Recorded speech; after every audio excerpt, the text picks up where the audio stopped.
Hey. Hey guys, good morning and welcome to the Digital Learning Channel. I will be your host for this morning, Kyle Chandler with the Digital Innovation Team here at JCPS on I-23. I'm joined by my entire team. What a lineup we have here. We'll go my left to right and let you guys tell them who you are real quick. Derm, you go first, buddy. Hi, everyone. Stephen Durham, Digital Innovation Team, Zone 3. Happy to be here. Russ?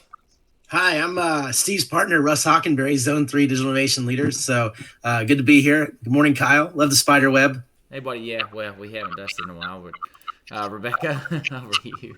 Hi guys, I was gonna say I love your fall polka dot shirt. You look great. Matt?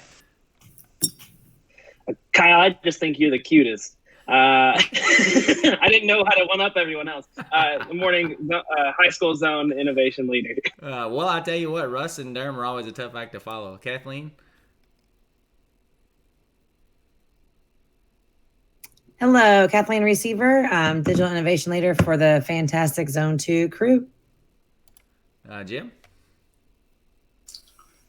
Morning, all. Jim Unger, second part of the digital innovation crew for Zone 2.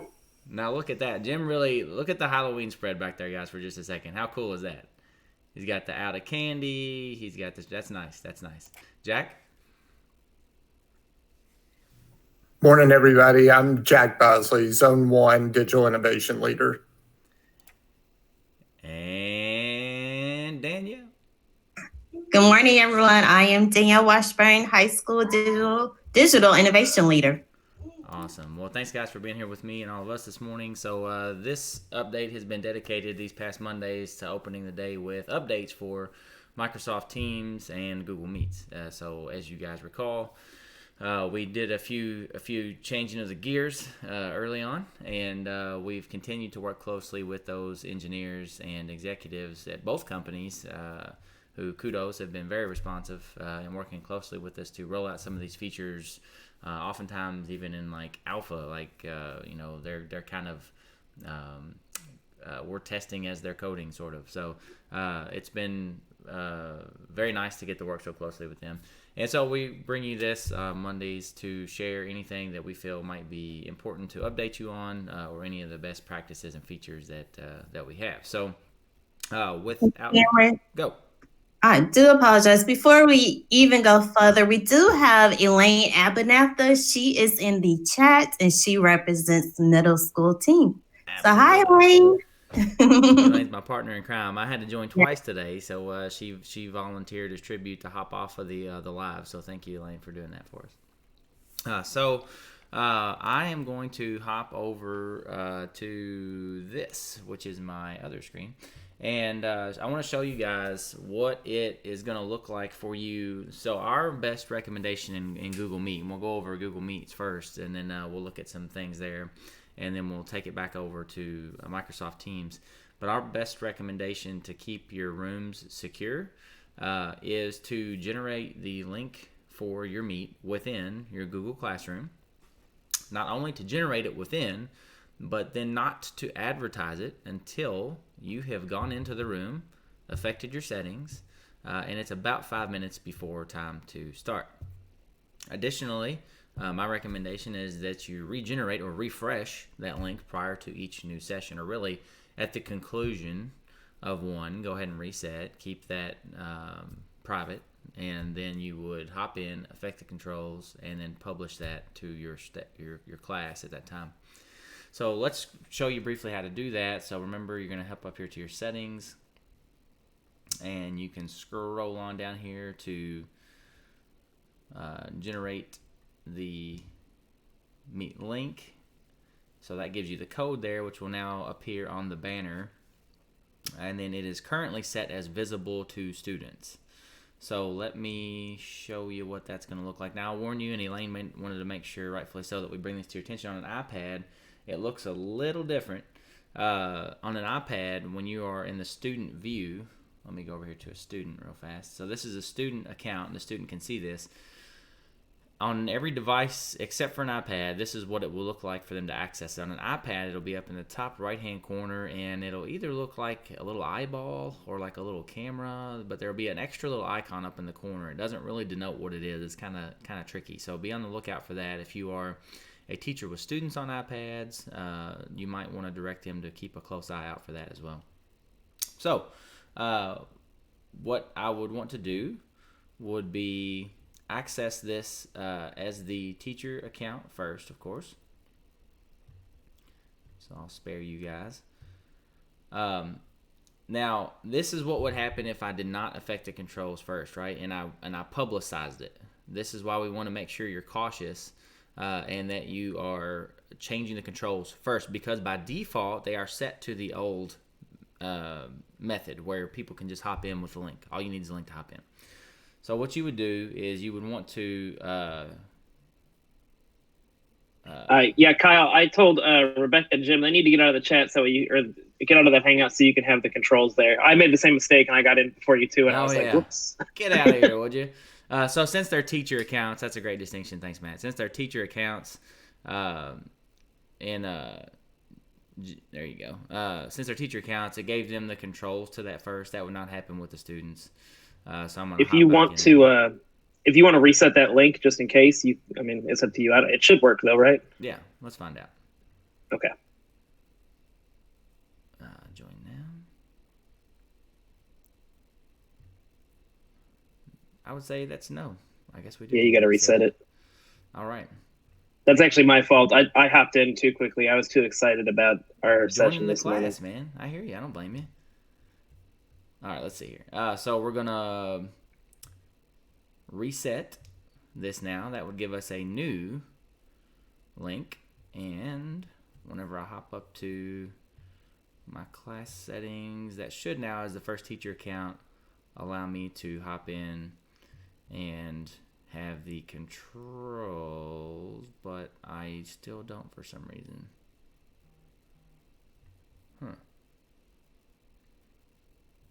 Let me try one more time. I'm the teacher in the classroom. I'm logged in as myself. Here. I'm going to go up here.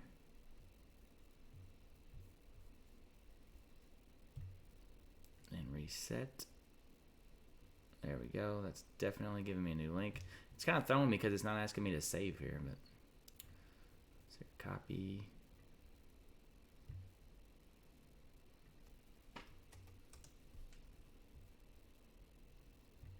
Everybody cross your fingers. Cool, look at that. There's a new feature, guys, and a new way to access it, it looks like. If you wanted to turn on the background blur feature, it looks like that's rolled out. Hey, everyone. And so we'll look here in a moment and see if that's not available on the student side now also, but it looks like as it's hit the majority of the teacher accounts at this point. There were a few on our own team that hadn't yet received it. Some had, some hadn't. Yeah, I think you mentioned something like that before, Kyle, all these new rollouts. I mean, as we approach October, there's another big group that's coming out too, I think. Yes, and Jack, that reminds me, I've got to get back to that. Actually, I linked it in this very doc, so we'll look at that here shortly as well. So I now have the controls. So Matt's hopped in because I advertised. So let me turn off quick access. And anybody else that attempts to join, if the rest of the team wants to pop in with us from the chat, it should give me a prompt that asks me to allow them or admit them. So we will see if someone else will join, and we'll see that dialog box. There we go. So, you then have the option to admit or deny entry right there. Letting a few more folks in. That's awesome.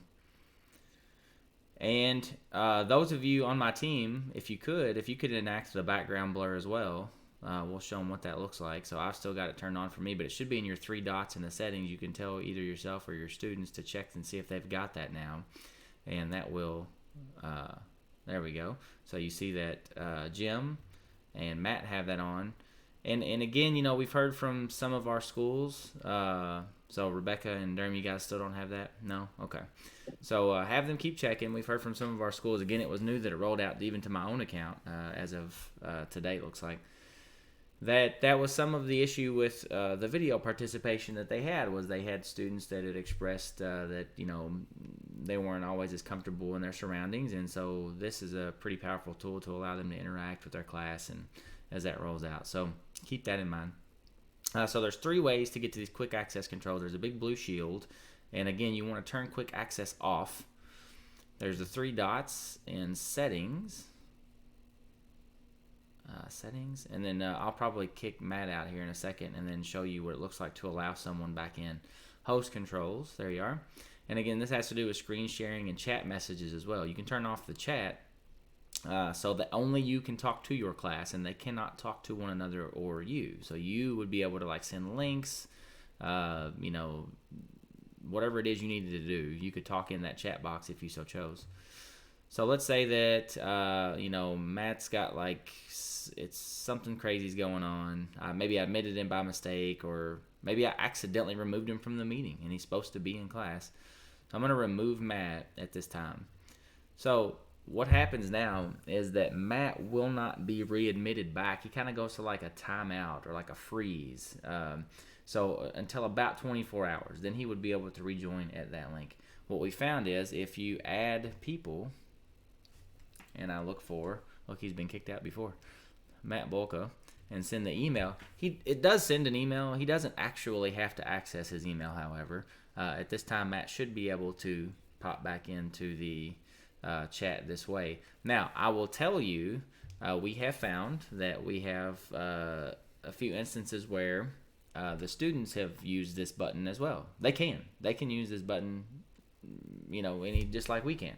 They can add people. The difference is you, as the teacher, have the host controls. So you've got to turn the host controls to quick access off.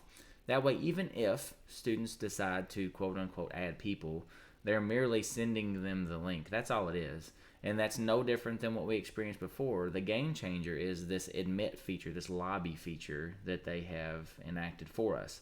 So you have to be very diligent as the teacher not to admit people that are not on your roster, and never admit someone that it's like a personal account, right? So if it's an outside of JCPS account that pops up, and I think they're working on whether or not that says outside of organization for us. I don't know if anybody can chime in if they got that fixed. But I know that it is an issue that we've pressed them, because sometimes even though they're inside of organization, it will currently still register as outside of, and so they know about that. But you have to be diligent with your roster until they get that lined out. But I think they're working on it if they don't already have it resolved. The other thing too, Kyle, is to make sure to remind everybody that feature doesn't stick, the quick access thing. It has to be done every single time. Yes, perfect. Thank you. Yes. That was something early on too that was really hanging a lot of us up. Is we were getting into it and they were having the same link, but every time they would get into the link, they were like, it's not working. It's like, well, unfortunately right now, that doesn't stick, because the default is that quick access, which is basically how it had always worked. And they gave us the control to turn that off, but you have to go in and do it every time. So thank you, Jack. Good point. So as you're running the meeting, again, you had, as always, things like where you could, by the way, there's the third way is the host controls right here from the people portion there. But you can go in, if, for example, Matt was unmuted and there was a loud dog in the background or whatever, you could go in and mute the participant. They can unmute themselves, again, but your kind of ultimate tool to combat things like that, if you're having disruptions and not just you're trying to generally manage the online session, is you can remove them and you do not have to readmit them. Again, if you've done that by mistake, you can add people and it will allow them back in for you as the teacher, because you have that admit button. So that's really the key there. So there was the background blur. Here's another thing. Okay, so you now as the teacher as well, and really I think everybody, I think the students, because my daughter has it on her account too, if you go to more options and you go to change layout, you can now grab the tiles and you can drag them out all the way up to 49. Wow. And so if we had a class of 30 some odd in here now, instead of just having a little bar to the side or whatever, or if I want to see all my classmates from a student perspective, I could turn that on and I could really see everybody. I do want to say this though, and I think Jim brought this to our attention on Friday, and thank you for that. In the options pane here in settings, if you or your students are having issues with like lag or they're getting kicked out and there's a bandwidth issue, you and or your students can go and you can adjust the resolution of your video. So of course, the lower the setting that is, the less bandwidth, the less strain on your internet pipeline you're going to see. So again, if you or your students continue to have issues with, I keep getting kicked out or removed, and it's like buggy, it's like I'm losing the connection. Again, it could be the strain on either the system they're on or the internet connection. So they could go and turn down the resolution for the incoming and what they're sending, and that may assist also.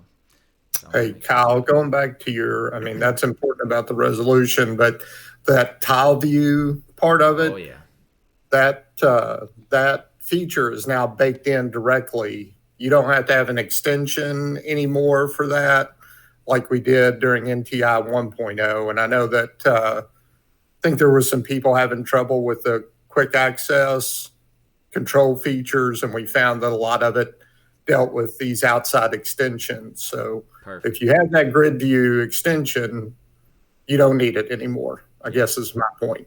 Yeah, and as a matter of fact, if you're seeing conflicts with any of these controls, go in and check your extensions. Kathleen and I sat with somebody just the other day and went through and just systematically disabled them all, and then I think the issue was resolved. So check there first, because again, we are running so far out front, these developers aren't even aware in all cases, nor could they keep up with the rollouts that Google is pushing to our domain in response to some of the issues we experienced early. So, Hey, Kyle. Go ahead, Jim.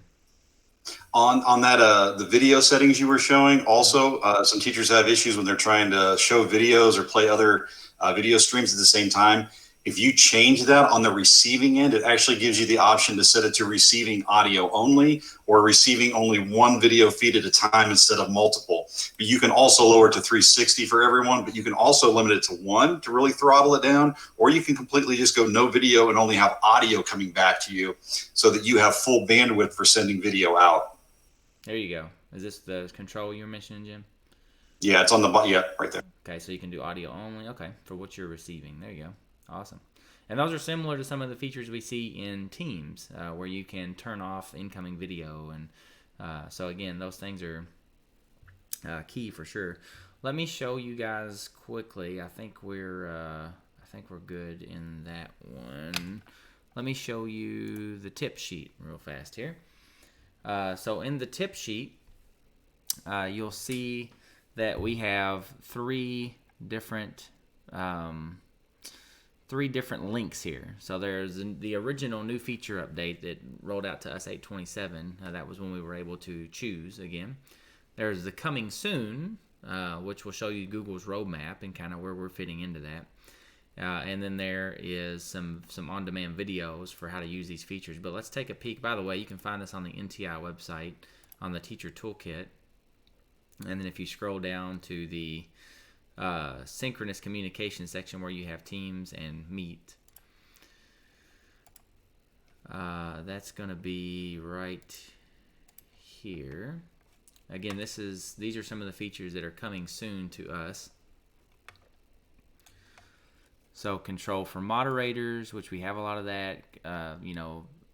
You got to admit them. Interactivity, we had the 49 grid. I'll say this though, the 49 grid, if you crank up that grid view on the student side, it really does bog down their Chromebooks. So I'm not saying don't, but if you experience when you crank that up on the student side that they're really having trouble navigating, they might need to pull that one back down. But for the teacher devices that I've seen typically, though, can handle a little bit larger tile view if they need to. So it's just a matter of bandwidth and all the video coming in. So okay, launching in October. Here we go. Blur replace background. And see what I mean? That here we are, September 28, and we're showing you we've already had these now for a few weeks. We're ahead of the game here, but they're rolling it out completely officially. All they say is sometime in October. Attendance tracking, that's been another popular, that's a feature from Microsoft Teams many people liked, and they have attendance tracking coming as well. Breakout rooms is another official one that they have. Currently, we're like in an alpha stage with Microsoft Teams for breakout rooms. If you are on a Windows or a Mac machine, you will see the breakout rooms available to you over so many participants, and that is on the app only, not in the web version and not on a Chromebook or an iPad. Admittedly, it's a little hit or miss right now, but they're working on that. Again, this was Microsoft Teams. And then in Meets, they're working on that feature for us there as well. They're working on a hand-raising feature and then a Q&A feature as well. So you're free to check out this document at any time. It's linked to the top. There are also updates on Google Classroom in there as well. Anything else, guys, you can think of that we might want to add for Meets specifically? Not for Meet, no. Okay. No, I can't think of anything. Just remind everybody again that tip sheet's off the NTI website. But I think we've hit the high points. All right. So if you'll follow me, then folks, out to the same spot that we found the Google Meet document over here to the Microsoft meeting resource list, you'll see that we also have a ton of resources on here for you for that as well. So how to use Teams for Teachers, how to remove students, how to remove a student from the chat. There are tons and tons of, there's infographics, docs, videos. Some of these are parent facing, some of these are student facing, slides, all kinds of resources out here for you from Microsoft Teams.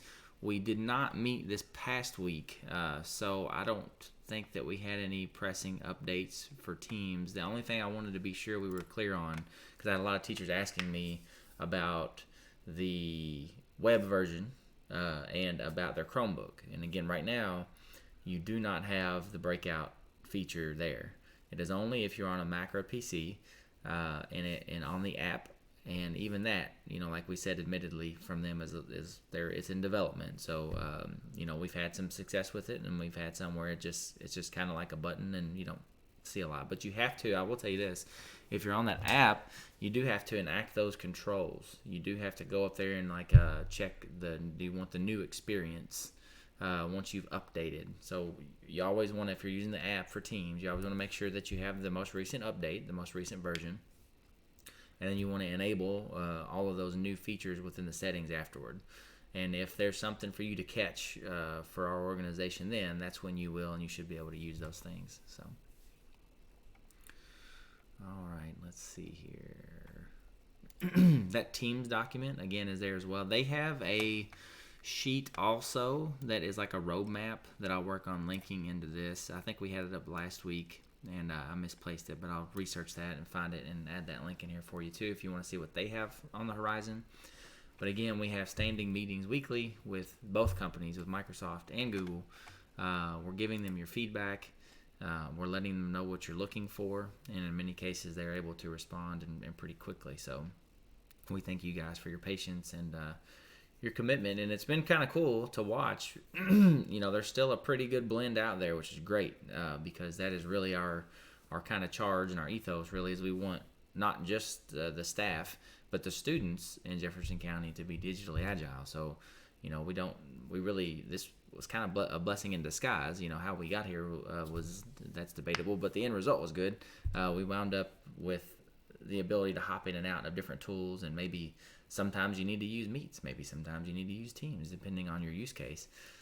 So that's been really, really beneficial. I think the only other thing I know of in Teams right now that is a little bit of a pain point in some cases is the chat feature for students.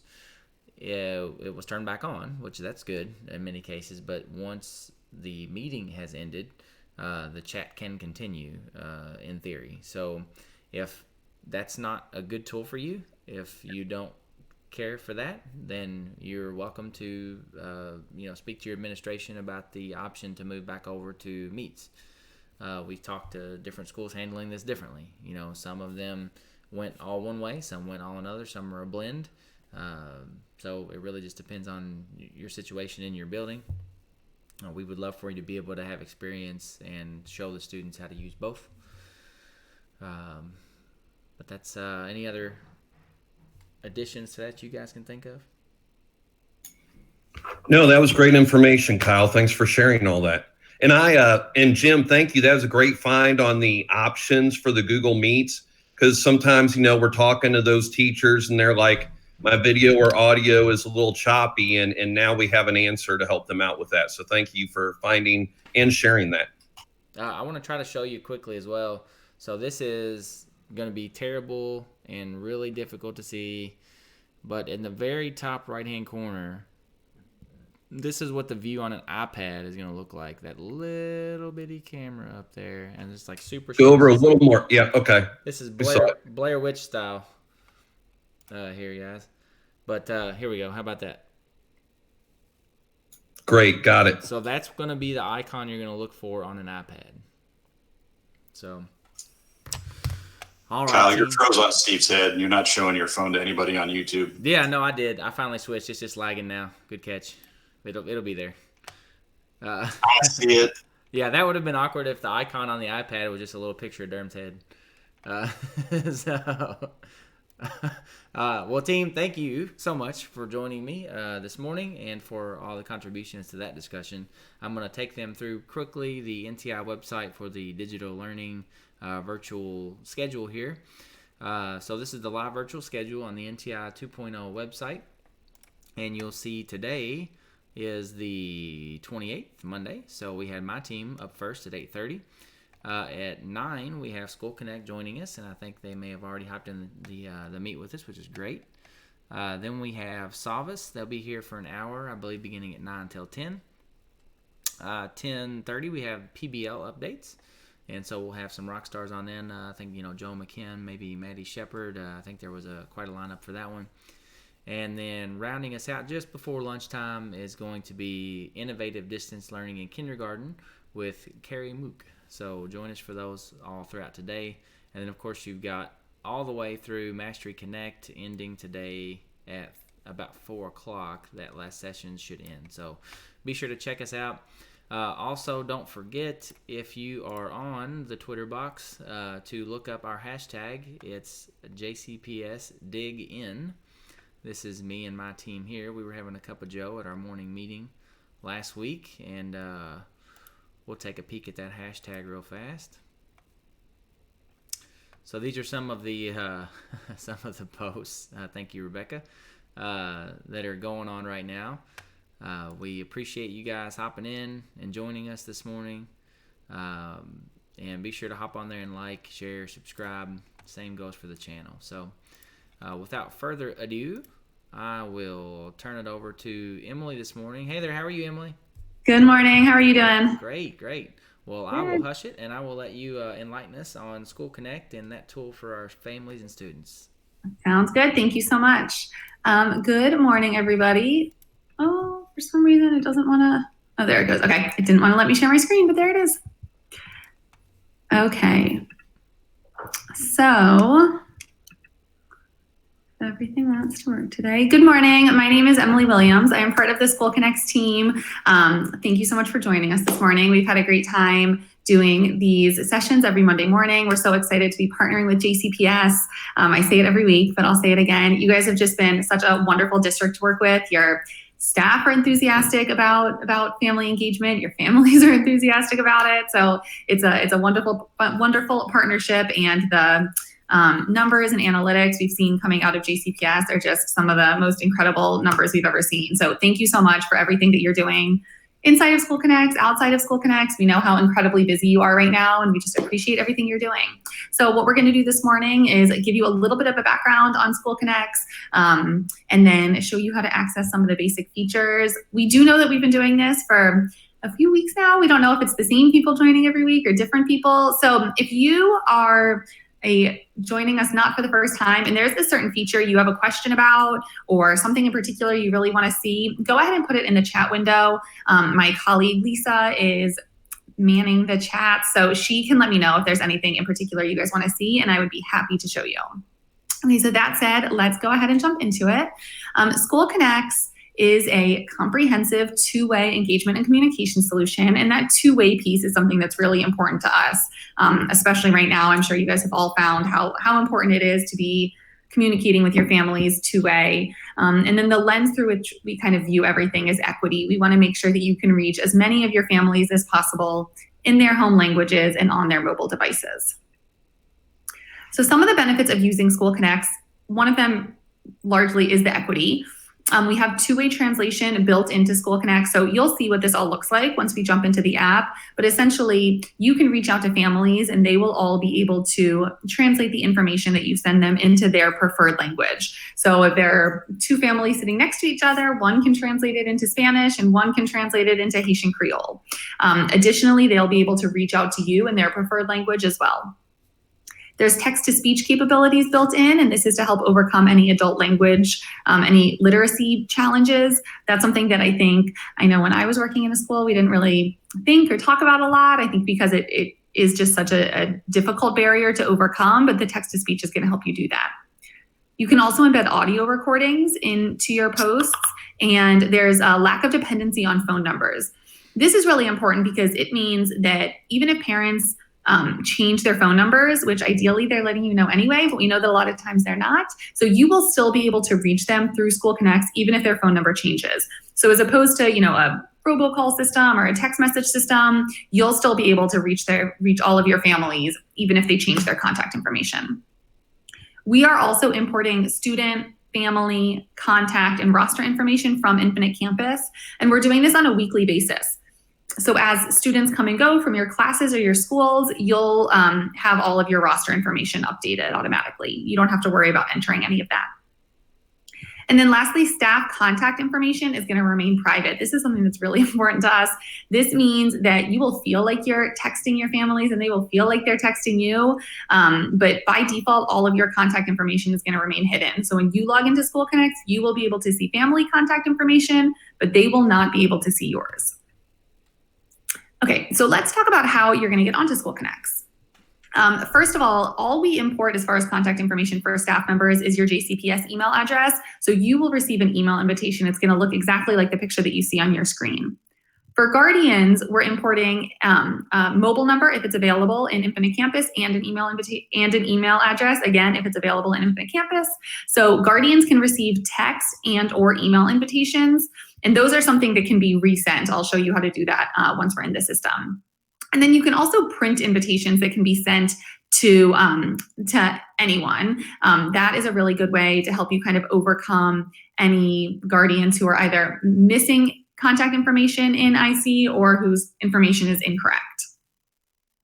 That said, if you have not received an invitation, there are a couple of reasons why that might be, but you can always reach out to us at support@schoolconnects.com and we'll make sure that you get an invitation and are in the system as soon as possible.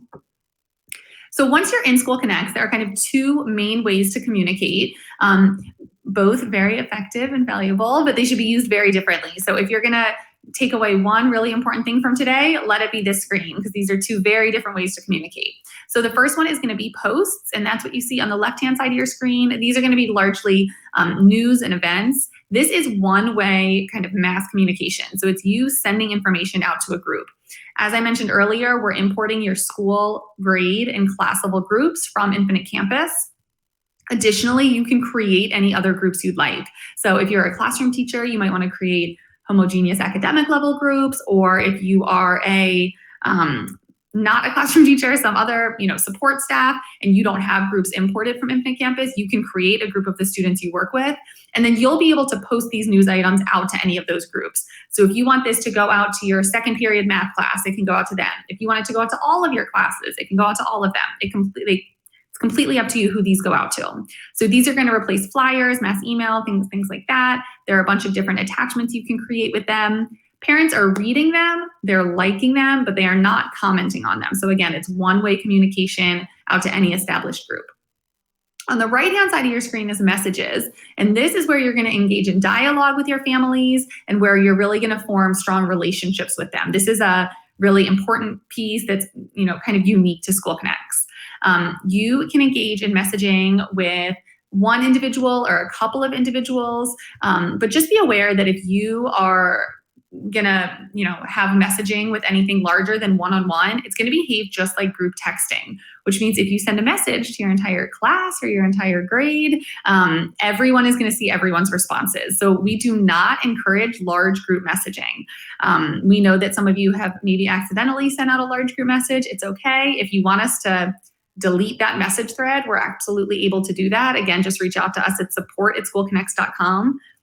The reason we discourage this large group messaging is because, first of all, everyone's going to get a notification every time a message goes out, which is going to be really inconvenient. And then also you just have no control over what parents are putting in those message threads. So keep it small, one-on-one communication, or, reach out to a guardian and a school counselor is completely fine, but just be aware of the size of the groups that you are messaging.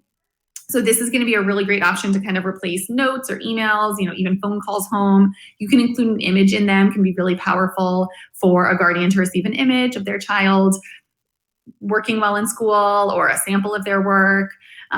So these are kind of the two ways you can communicate in School Connects, and I'll show you how you can initiate both of these. Okay, so let's go ahead and take a look at School Connects. First, we are going to look at it from a parent's perspective. That is something that you don't always get to see, as long as my phone wants to mirror. There it is. Okay. So here I'm logged in as a guardian at like a demo school. She has her language preference set to Spanish. So when she logs in, she's going to land on her feed. And this is any information that's been posted to any group that she's a part of. So what that means is that there's going to be information from her child's school, her child's teacher, and from the district. JCPS is doing a great job communicating through School Connects at the district level as well. So if she has a third grader and a sixth grader, she'll get information from the elementary school and the middle school, as well as each of her child's teachers. So it's really kind of creating like a one-stop shop, one place that guardians can go and receive all of the information they need about their children's education. This is going to make it much more convenient for them than having to go to, Twitter for this teacher and whatever other platform for this teacher and check their email for information from the school, especially if we know they might not be using email. So all of the information she needs is going to come here. Now, if she taps on any post and scrolls to the bottom, she can click Traducir, and this is going to translate it for her. Again, it'll go to whatever she has her language preference set to. So for this parent, it's going to translate into Spanish, but some other guardian might have it translated into Chinese, and there is nothing different that the teacher has to do. That's going to be on each guardian to automatically translate it into their preferred language. She can also click Hablar to have it read aloud to her in whatever language it's set to. So again, overcoming literacy challenges either in English or in her preferred language. And you'll notice she can like it, she already has, but that's kind of it. There's nothing else that she has to do in here. And that is her feed. So it looks and feels really similar to social media. That is by design so that she's really comfortable with it. And then I'm just going to kind of take you through the menu bar on the bottom to show you what else she has access to. If I move over to her directory, she's going to have her child's name listed at the top. You'll see that Michael is her child. Hypothetically, if she had more than one child, she could tap on Michael's name to toggle to another child. She only has Michael. And then underneath Michael's name, she has all of the teachers who are linked to Michael through Infinite Campus. This is going to allow guardians to much more easily reach out to you. We used to speak to a lot of guardians who said that they had a question for their child's teacher, but didn't know their name or didn't know how to spell their name. So here, all of the teachers are listed. All she has to do is tap on the name of a teacher and then tap message, and a message thread is going to populate with that teacher. So she can go ahead and initiate a message. She can dictate it in Spanish, have it sent to the teacher. The teacher can translate it into English, respond in English, and this parent can have it read aloud to her in Spanish. So it's really opening up the opportunity for direct communication. Again, overcoming those barriers we talked about earlier, and they don't have to coordinate times. They don't have to coordinate times with the translator, nothing like that. It's just open communication. That said, you'll notice here that it was really easy for this parent to know which of her teachers was which because they have a profile picture added. That is something that we're very strongly encouraging this year. It's been something that teachers have kind of had fun with in the past, and you can still definitely have fun with it, but it's much more important this year. If you add a profile picture, it's just going to make it that much easier for families to be able to find you and send you a message. So it's something we really strongly encourage, and I'll show you how to do it once we're logged in as a teacher. Again, moving along the bottom, then she has her messages. This is where all of her messages are stored, similar to text messaging on your phone. So she can come here to respond to any message, or she can tap the little paper pencil icon in the top right-hand corner to start a new conversation with anyone in the school. And that is pretty much all that parents are going to be doing. They're messaging you with questions, they're reading the information that you're posting, and other than that, they are good to go. So that said, I'm going to stop sharing my phone. And we'll go ahead and look at it from your perspective. So once you've already accepted your invitation to School Connects, if you ever forget where to go to log in, you can come to School Connects, and then there's a little login button. But a little bit faster is you can also go directly to cloud.schoolconnects.com, and you can log in there once you've activated your account. So here I'm logged in as a teacher at the school of the parent we were just looking at. So the feed's going to look really familiar. But again, when you log in, you're going to land on your feed. So here is any information that you have posted or that has been posted to a group that you're a part of. So here is something that our principal posted, and that's going to come directly to me as well. You know, same with anything that's coming from the district, anything like that. So let's go ahead and take a look at how to post news. You'll have this little green plus sign here up in the top right-hand corner, and I'm just going to go ahead and click news. You can also post an event from here, but we are going to post news. Now, once I'm here, there are only a couple of steps that I have to take to post news, but there are a lot of optional things. So I'll kind of show you what's what. We are going to post talking about characters. We're just going to tell our families how they can support their children reading fiction books at home. A title is one thing that is required. You have to have a title for your post. Then I can choose to schedule this post if I'm either doing this late at night or early in the morning, which I hope you're not, but I know realistically you probably are sometimes. I can go ahead and schedule to go out at a different time so that my families aren't getting push notifications late at night. I also might want to use this if I am preparing something ahead of time that I want to go out, and maybe it's about a lesson that we're doing on Thursday, so I don't want this to go out until Thursday. I could go ahead and schedule it to go out then. If I don't check the schedule post box, it'll go out fairly immediately. There's also an expiration date affiliated with every post. This is going to default to 2 weeks, but you can change it to whatever you want. This is pretty important. It's going to make sure that everything in your parents' feed remains relevant. So they have a relevant, curated feed of information to kind of help them know that when they log in, they really want to read everything that's there. So you can change this to as, you know, recent or far away as you'd like, but that is going to be your expiration date. Then you can choose an article image. This is something that is optional, but we very strongly encourage it. If you think about kind of what grabs your attention when you are scrolling through social media or scrolling through a feed, it's usually going to be something with images. So help your parents out, put in an image so that, you know, draws their attention to your post. Then you can add attachments. These can be PDFs or images. The only thing to be aware of here is that if you are attaching a PDF, we don't have access to the content of it. So we're not going to be able to translate it. So if you have something that's really important, make sure that you grab the content from the PDF and put it down here into the body of your post as well so that it can be translated. I mentioned earlier that you could add an audio recording to a post. Here's where you would do that. We're not going to go into a lot of detail about it. Just know that you would click there to create an audio recording, and then you can send that recording either to all of the recipients of the post or only to the recipients of a specific language group. Here's where I'm going to put the body of my post, and this can be as short or as long as you want. Just for the sake of time, I've copied one that I'm going to paste in here. And you can format the text a bit how you'd like. I could click here to create a hyperlink. You can also embed a video. So if I had a YouTube video that I either uploaded or that I watched with my class and I wanted to share it with families, all I would have to do is paste the URL of that video right here, and then it would automatically be embedded into my post. Okay, then I'm going to choose the group that I want this to go out to, and this is one of the most important parts. I'm going to click this add group button, and then I'm going to have all of the groups that I can post to. So I have my class right here. I have some extracurricular groups that I've created. I have my entire elementary school. So by default, you're going to be able to post to your class automatically. But if you want to post to the entire school, it's going to go to your administrators for approval first. So you can do it, just know that it might take a little bit longer because your administrators do have to approve it. For the sake of this post, we'll publish it to my class. And then I have some role types at the bottom here. Now, for most of you, you don't have student accounts at your school. You're only going to be sending this out to your families. However, if you are at a school that has opted to turn on student accounts, they are turned off by default, and we have turned them on for schools that have asked, then you'll want to pay attention to who you're posting this to. You're either posting it to your students if this is about homework and you don't need to bog down their families with this, you just want to tell your students, or you'll be posting it to students' guardians, meaning that the students don't need to read it, but you want to make sure their families see it. So again, if you are at an elementary school or you're at a school that has not opted to turn on student accounts yet, you don't have to worry about these. You can just leave all of these checked. But if you have student accounts at your school, you want to be a little more aware of this.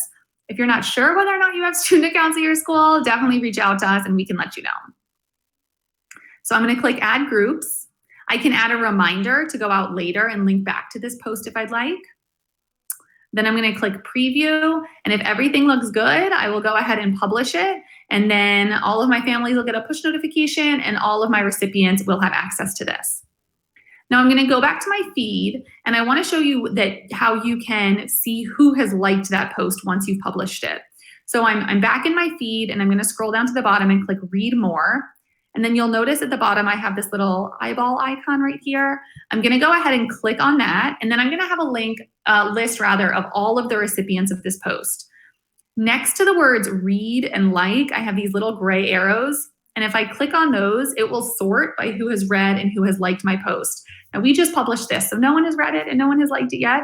But you'll notice there's a little green check mark next to the teacher's name because she has read the post. And then as more people read and like it, more and more green check marks will show up. So that's a great way for you to have access to who has read the information that you've put out there. Okay, under feed, I have a few other tabs, any posts that I've saved, all of my published posts, my drafts, any posts that are pending approval. We are going to skip past messages for now, and we're going to go down to the directory. Now here's the directory. I have access to everyone in my school community. I can filter by role. I have a few different things here, but I want to draw your attention to this last access column. This is going to show me when each of these people have last logged into School Connects. So anyone with a date next to their name, like Michael here, he has a last access date, so he has logged in. He's activated his account. Because of that, when I hover over his name and this gear icon pops up here, I can go ahead and send him a message from here. However, Asmahan here has never activated her account. So when I hover over her gear icon, I will be able to send her an email or SMS invitation. If I do that, an invitation digitally just went out to whatever contact information we have in the system for her. Or I can print an invitation letter for her. I'm going to go ahead and do that. And this is going to help me out if she has said that she's never received an invitation, maybe her contact information in Infinite Campus is either missing or incorrect. I can go ahead, even though we know you're not physically seeing everyone right now, so you're not going to be able to give her this printed invitation letter, but this is going to give you as a staff member for her access to the code that she needs to activate her account. So if she says, I'm having trouble activating my account, maybe you're on the phone with her or communicating with her elsewhere, you can say, here's all you need. You need this 6-letter registration code, and here's the last name we have on file for you. This is really important, this last name piece, because you'll notice here it says her child's name in the top left-hand corner, and Asmahan's last name is different than her child Ayana's last name. So I want to make sure that Asmahan is using her own last name along with this 6-letter code. So again, I can go to the directory and print this out for her, and I can help her activate her account. And then she'll be able to communicate with me and the rest of the school community through School Connects. Another thing that I can do here in the directory that might be really helpful for you is I can message my students' guardians by looking up my students' names. So we know that you might not know all of your guardians' names, especially this early in the year. So if I look up my student, if I look up Scott, I can click the little arrow next to his name, and then his guardians will appear. And from here, if they have activated their accounts, I'll be able to go ahead and message them. So again, all I have to do is know my students' names, and I'll be able to message their guardians really easily. Once I do that, you'll notice that it popped me over to this messages tab, and I can go ahead and send Jeff a message. This messages tab is also where all of my messages I've already participated in are going to be stored. So I can come here to just respond to any message, or if I know the name of the person I want to message, I can come here to start a new conversation. Okay, the last tab that we have to look at is this groups tab. So I'm going to go ahead and click here. And this is where you're going to see a list of all of the groups that you're a part of. So anything with a flag icon next to it means that you own the group. Either you were imported as the owner of the group from Infinite Campus, or you created the group. So again, I have some extracurriculars here. I have some academic, leveled groups. We're going to go ahead and look at my class group. So we're going to click on Mrs. Matthews' class. And here, it's going to give me a little snapshot of how School Connects is being used in this group. So I have some of my most popular posts. I have some of my most recent posts. I have a lot of information about this group. Now, I'm going to come up again to this gear icon, and you'll see there's a lot of different stuff that I can do. We're not going to go over all of it today, but I did want to draw your attention to a couple of things. One is this edit button. If I click that, I can change the name of my group. So you're imported with your Infinite Campus group name, which might not be the most user-friendly to your families. So I can click edit to change the name. I can go to manage members. If there is an instructional assistant or someone else who works with your class, you can go to manage members to add them. And I'll show you before we're done of where you can find step-by-step information on how to do all of this. The one we're gonna look at today is view member activity. So I'm gonna click on that. It's gonna show me each of my students, each of their guardians, and when they've last logged in. So again, if you don't have student accounts at your school, which most of you don't, it's going to be a never for your students, but we want to look at the guardian side. And the thing that I really want to look at is I want to make sure that each student has at least one guardian who's activated their account. So Ayana here is a great example. It looks like one of her guardians has activated their account, one has not. So while I would love for every single guardian to be on, more importantly, I want to make sure that every student is covered. So I really want to look at Jack and Elizabeth here and make sure that their guardians activate their accounts. So from here, if I come up here, again, I can resend those digital invitations to students' guardians, and it'll confirm that I want to send them out. I can click OK, and then that'll automatically go out. So you want to make sure that you are aware of what your school is doing. JCPS sent out invitations in August, and then from there, the school might be re-inviting your entire school community on a regular basis. That's really up to each administrator. But as long as you know that that's not happening too regularly, you can take some ownership of this in your class, and you can go ahead and resend invitations to your class. I can also come here to print out that invitation letter we talked about earlier, and it'll come up as a PDF with one invitation for every single guardian who hasn't activated their account. One thing to keep in mind is that we are only going to send invitations to guardians who have not activated their accounts yet. So you don't have to worry about kind of resending things too often. Levi, for example, here has activated his account, so he's never going to receive another invitation from us. So you don't have to worry about that. So again, if you come down here to this groups tab, you're going to have all of your groups, and there is kind of a lot of different stuff that you can do with them here. One last thing I want to show you is I'm going to come up here to my profile, and I'm going to click edit.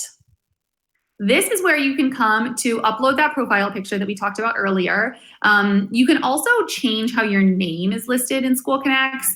You might want to do this if you are a role at your school that is not a classroom teacher. So if you're a school counselor or a school nurse or some other role where parents might not be as familiar with your name, what we find a lot of staff do really successfully is you can kind of put your name under first name and your role under last name or something like that. We have people who would put, Erica Matthews principal or Erica Matthews nurse. You can change it to whatever works, so that way families can find you a little more easily. So again, that's how you can edit your profile. Okay, I mentioned earlier that I know I kind of just hinted at some things and didn't show you how to go over them step by step.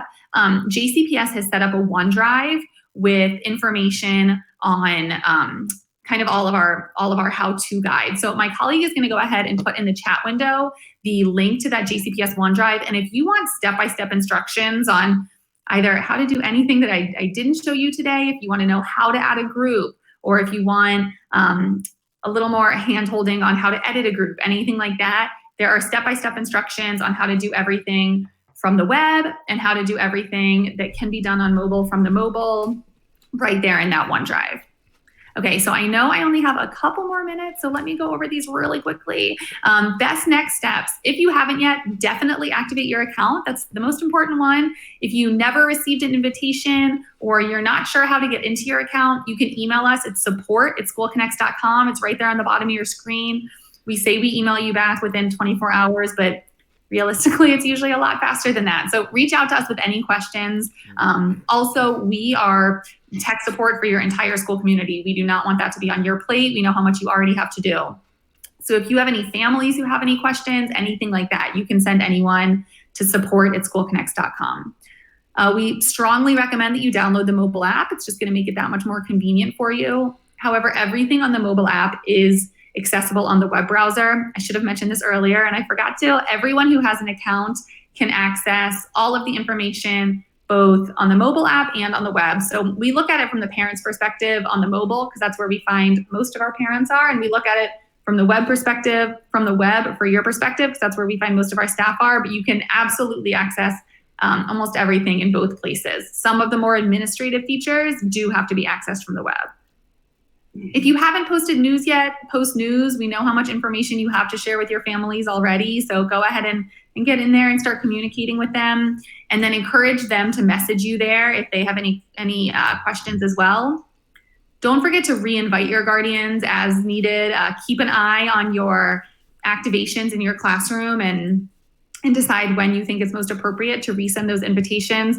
We have schools in JCPS. We have one school who has 100% of their families on. Yay, Kenwood, we're super proud of them. And then we have quite a few schools that have over 90% of their families on. So like I said, you guys are doing a tremendous job, but we are here to support you. If there's anything else you need, please don't hesitate to reach out. And again, thank you guys all for everything that you're doing. We know how hard you guys are all working, and thank you for everything. That's all we have for you today. Awesome. Emily, thank you. I don't know, it may have been another Emily at School Connects. I can't tell you. One of you guys has helped me personally, and I have a thanks.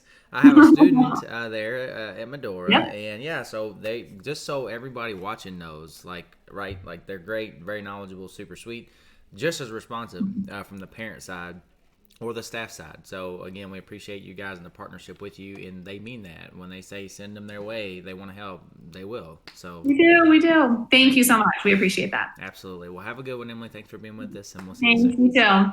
Have a great day. All right. We've got just about another minute or so before we'll turn it over to the Savas team, but I wanted to show you, if I could quickly, on the NTI 2.0 website, if you head over here to the teacher toolkit, you can view the live virtual learning schedule for the day. So again, I mentioned we have the Savas team coming up here momentarily, followed by PBL updates and then innovative distance learning with kindergarten until lunch.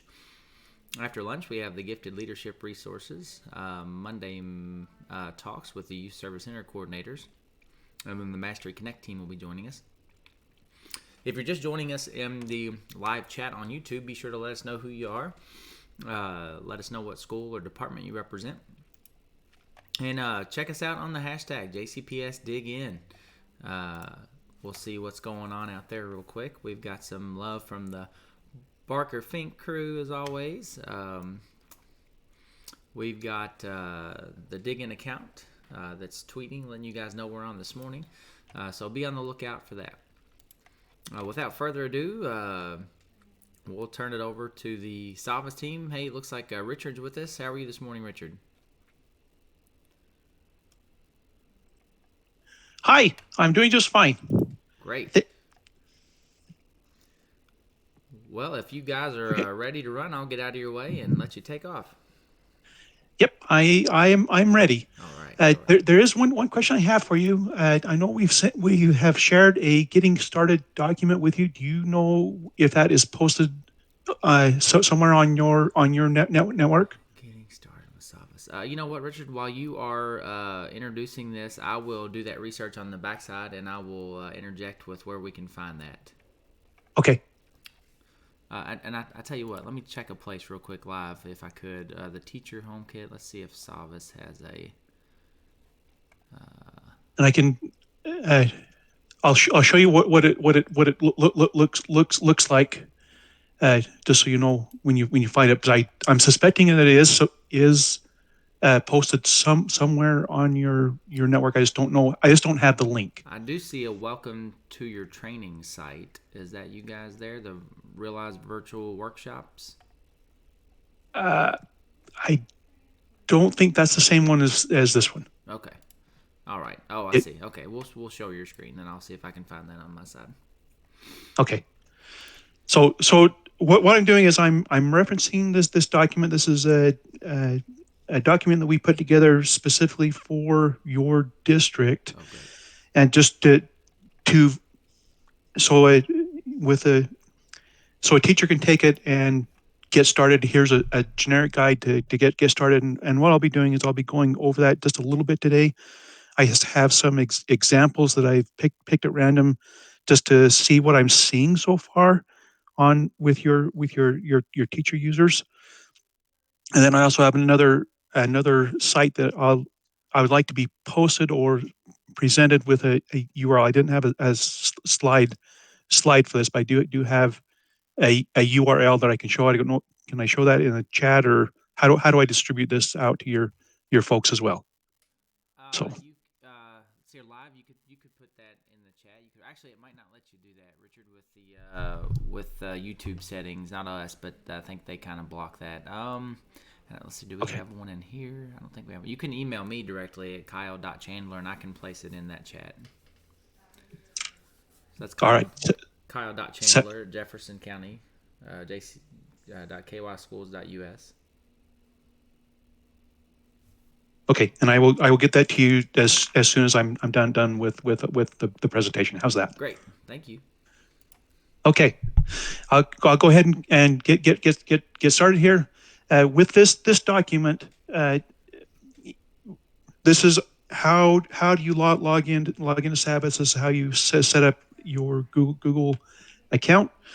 Your as in a Google Classroom account, and how to link them.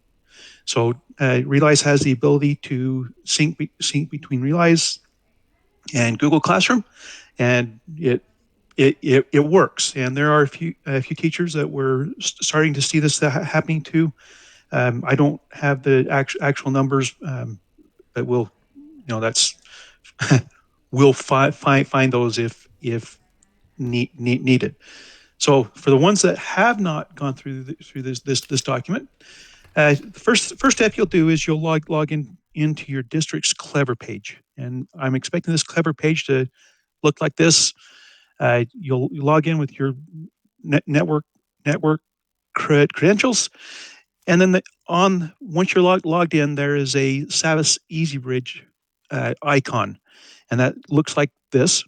So you have a Savas EasyBridge, and that will drop you into our world. This is what it will look like when you first drop in. So this will show your classes, and these classes are they come through a process that are originally set up in your Infinite Campus. And so this is what we will start with. This is what we'll show. You'll see your class names here. If you select on your student roster, you should see a list of your students. And then this icon right over here, this Realize. So this is where we want you to click on, and this will drop you right into the Realize platform. This is what it will look like. When you first click on it for the very first time, it'll ask you some getting started information, such as your background, what grades do you teach, and the products that you will be using in your classes. And that's what this screen is here. Realize screen. This is what it looks like once you go through the initial steps from here. We have your products will show here, your classes will show here, your assignments will go here. So it's fairly simple, fairly straightforward. And I'll go over this in greater detail once I start looking at your users that I found. Google Classroom. So once you're in Realize and your Google classes are set up already in Google Classroom, you just need to tell Realize, oh, these are the ones that I need for this teacher. So our system, you'll as your Google Classroom teacher, you can import your classes, and you select import classes from Google Classroom. It'll ask you which classes that are currently showing in your Google world.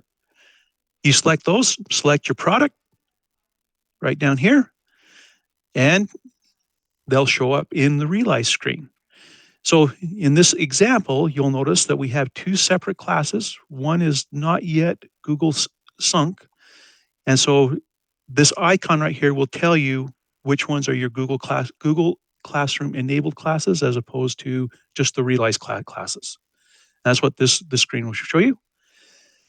Your students, once that is all set up, they will also go to their Clever login page to log in, and they'll go right directly to Google Classroom.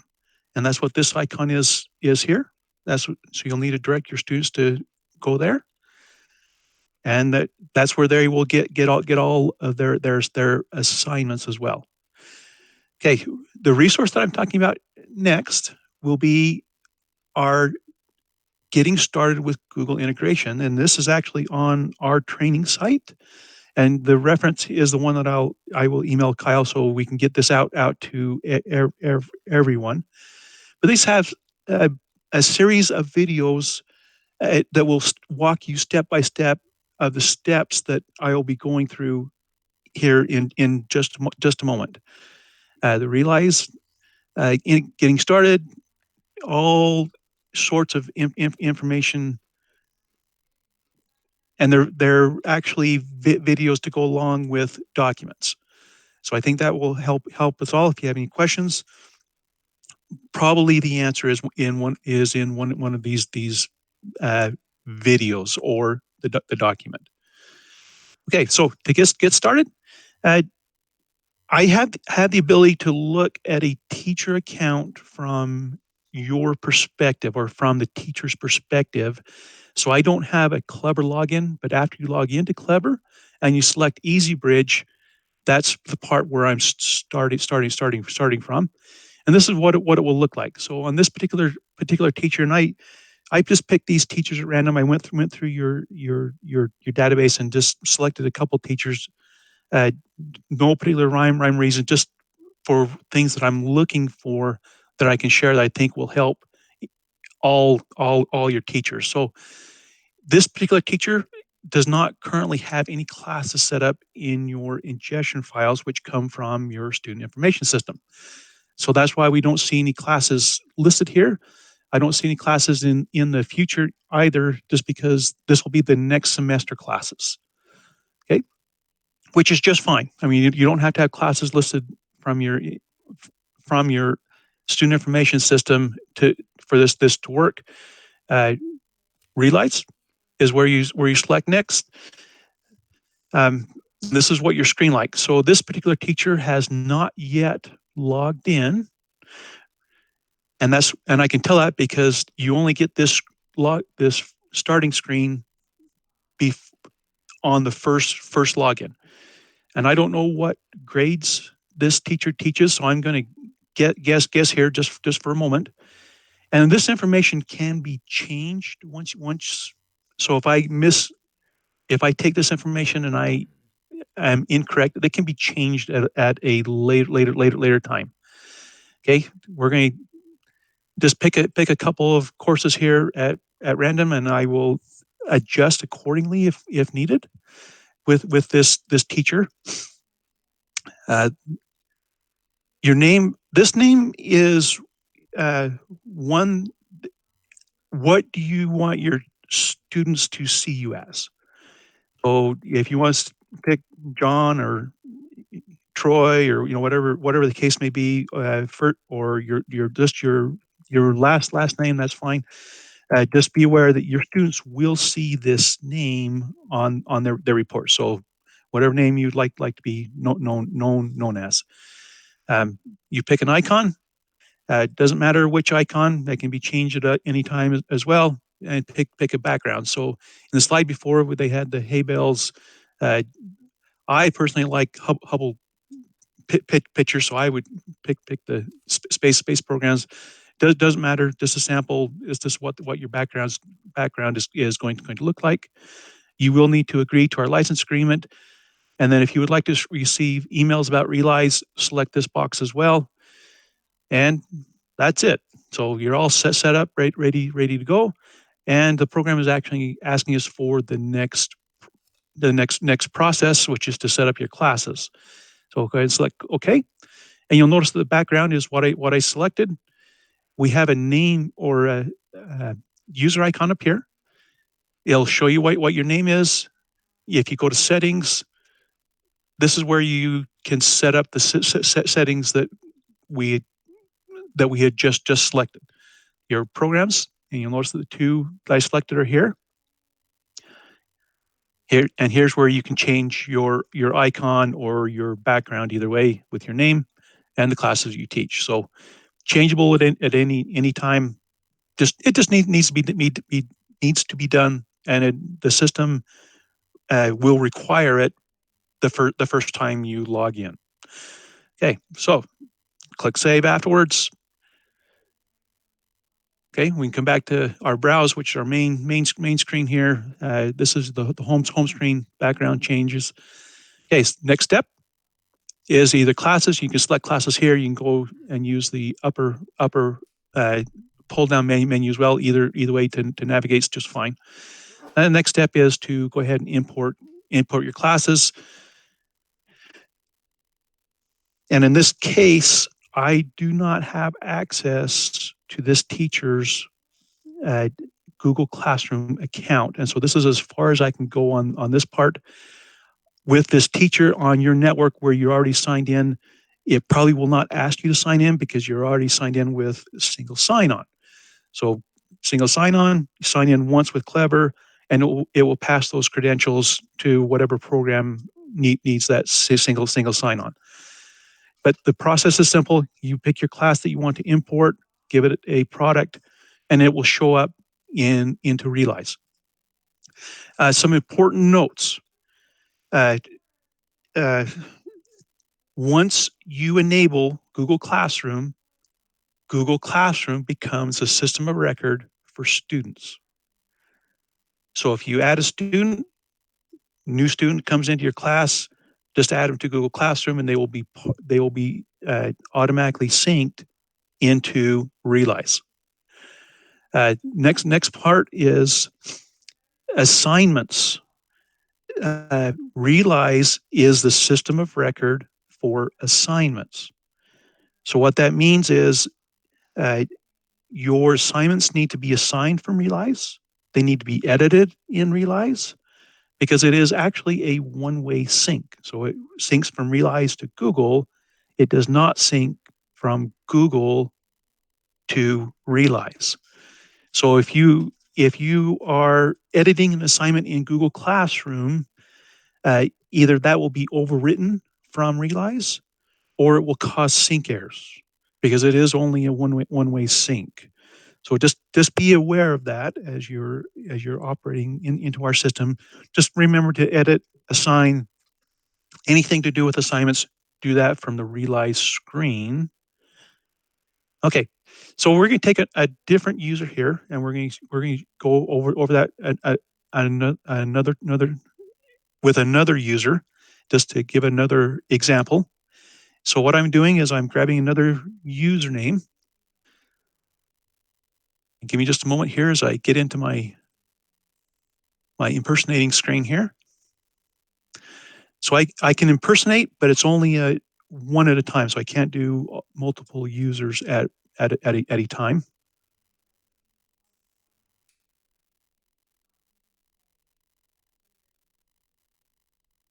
Give me just a moment while it pulls it up. Okay, and what I'm saying here with this particular user as well is also no classes or no classes assigned from your ingestion system. That's what is, again, this blank screen. I'm going to go ahead and go to my Realize, jump right in. And what this screen is telling me is this user also has not yet logged in. I'm going to go ahead and again, I can change this later. And so with the users that I'm setting up in this demonstration, I will get back to them and make sure that information is correct, just because I just picked the users at random. Again, pick a couple of courses if that's, and I don't know which courses at the moment, but we'll get that figured out. And this is the same process that all of your teachers will go through.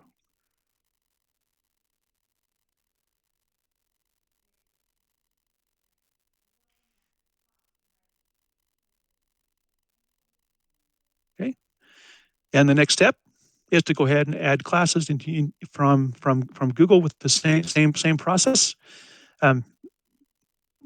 So very simple, very straightforward, but it is new. It is change. But this is what we are looking for. Okay. Again, I'll maybe pick one more. And this one I believe is just a little bit different. And we'll notice that difference here.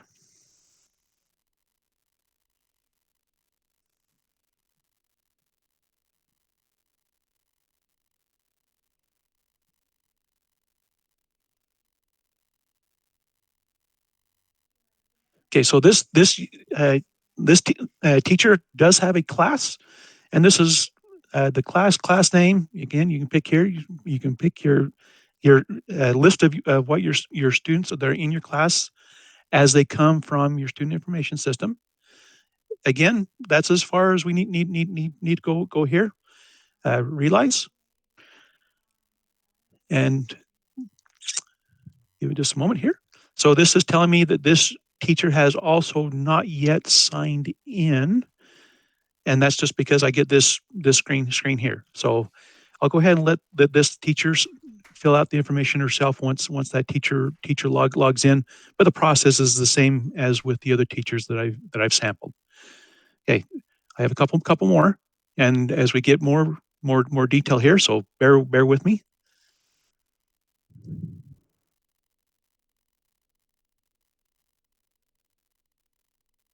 Apologize for the I don't have the ability to line these all up. They have to be done individually with our system. Otherwise, it would go a little bit quicker.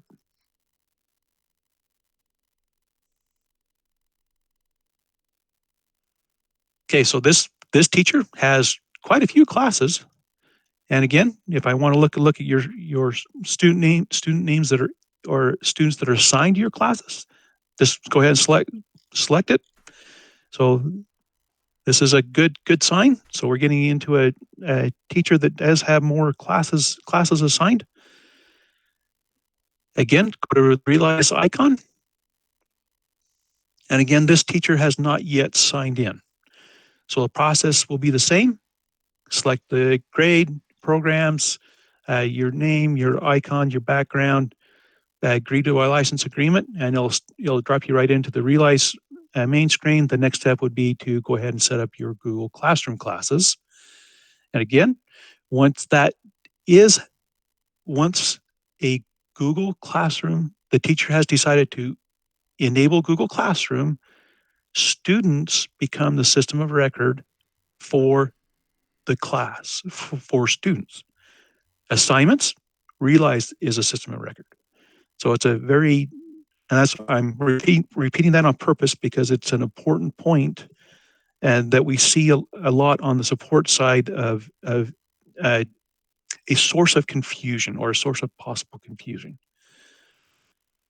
Okay, I have a couple more here as we get down the list here. What I'm seeing, it'll get more interesting. now that we've gone through getting started.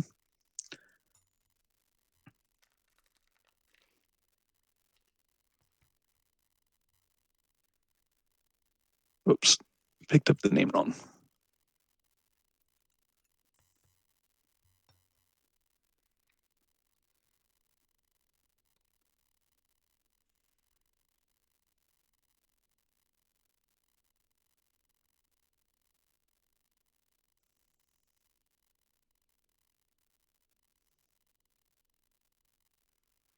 Okay, so what I'm seeing here is this teacher has already assigned a product to this class and not yet to these other class.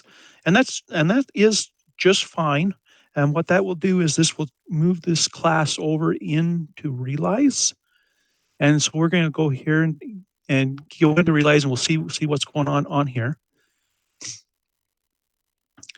So this this teacher has actually signed in to Realize before, and so we dropped right into the home screen, as opposed to being asked for that information. What I'm seeing is one product so far, and I can tell that by just looking at the one product here. This is the content here. Classes. So this teacher has actually already set up Google Classroom. I can tell that by this icon right here. This class right here is the one that came over from EasyBridge, and this is what that's here. So if this teacher does not want to see this or makes it would be confusing, if you select the hide class right here, that will remove it from this view. It will not delete it, but it will hide it from the view. Now this teacher you'll also notice that this is shared with a couple of other teachers. So these classes, be really careful about hiding these shared classes, because if you do hide these classes, it will hide the class from the view of the other teachers as well. If the class is hidden, your students won't be able to see the class. They won't be able to see the assignments. Same with the other teachers on the shared classes. And then you also won't see it in this view as well. You will have another button up here that you can unhide them if you would like. I'll show you what that looks like on this class. Okay, so right here, we can go look at the hidden classes, which is right here, and you can unhide it there again, or the hidden classes, and you'll notice that it's now gone from your view. That's what that hide does. Just remember that your students will also be affected by that, and the shared classes, it will also hide that class from their view as well. So be really careful about the shared classes. Okay, so I'm going to unhide that and put it back into our view.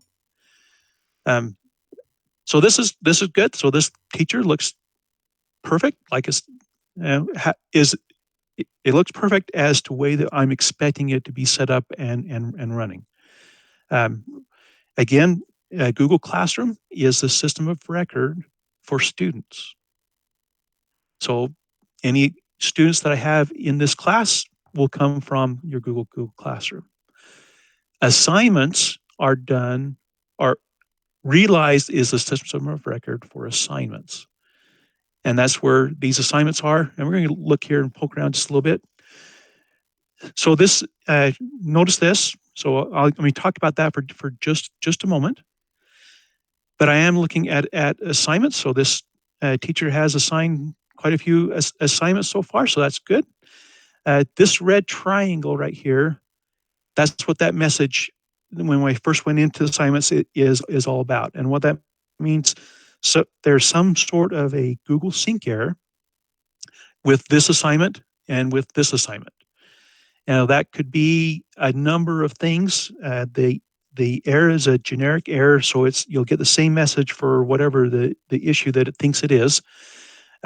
We can figure out what that error is. Sometimes we need to figure out. Other times they can just be ignored. But it will just depend on what we're seeing. For the most part, without knowing, what I'm suspecting is, just because of our call drivers that we have on our help desk, is the teacher is editing an assignment in Google Classroom. So that means adding, changing, scoring something in Google Classroom. That information actually needs to be done here in Realize, and that will stop a lot of those errors. Now, I don't know what the case is on this one because I haven't looked. But another big thing is the due dates and start dates. So right now, this assignment was started the first part of September, ended on the 11th. If this was sunk or something changed after that time, you will get a sync error. So in order to fix this particular error, this assignment will need to be edited. The due date needs to be extended to something past today or from today or in the future, and it will sync again. So that should be automatic. Should fix this assignment. Same thing with this assignment down here. Again, it's just the due dates. So I'm not going to try and fix this just because I don't know what the plans are for this particular teacher. If you change the due date, it will present the assignment to be active with those students again. So I'm not going to change that, but that's what would need to happen in order to fix this error if you wanted to. Now you'll notice that this is a sync button right here, and this is actually a active button, and it can be selected. So, if you see a sync error, if you see this triangle, just click on that, and you don't have to stay there until it's done. It could just be, any number of things. If it doesn't fix it with just a one sync error, then we can look deeper deeper into it to figure out what it is that's causing the issue.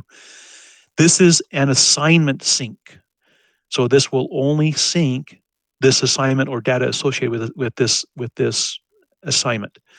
Back here in my classes section, you'll notice that I also have another sync right here. And you'll notice that this date is from the 12th of September on this example.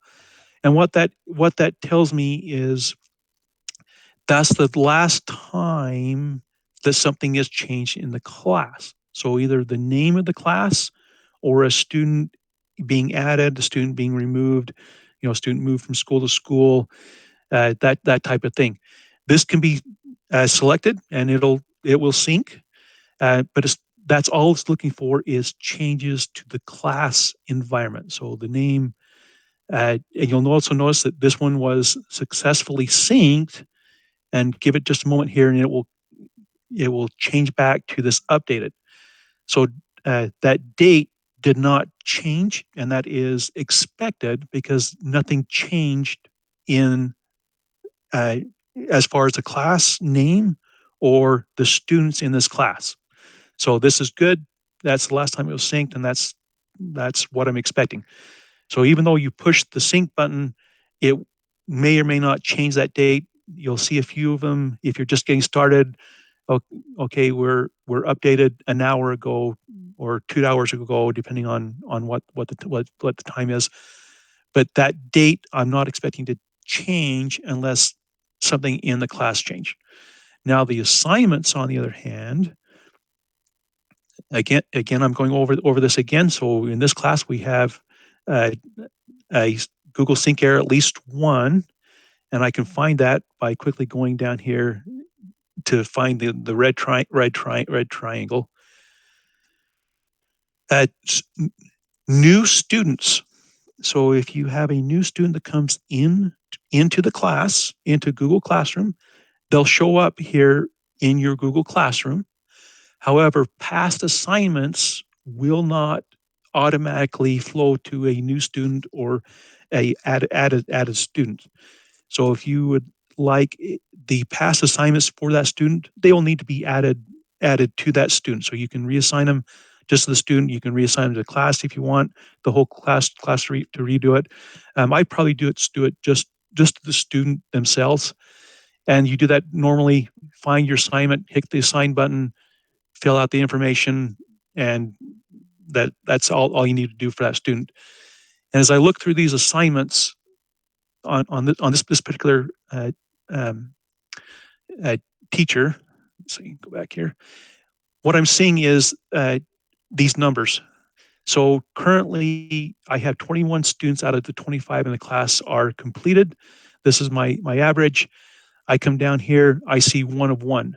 So this particular teacher has assigned or reassigned these assignments to just one student, which is exactly as what I'm expecting. So it's either this one is an online assessment.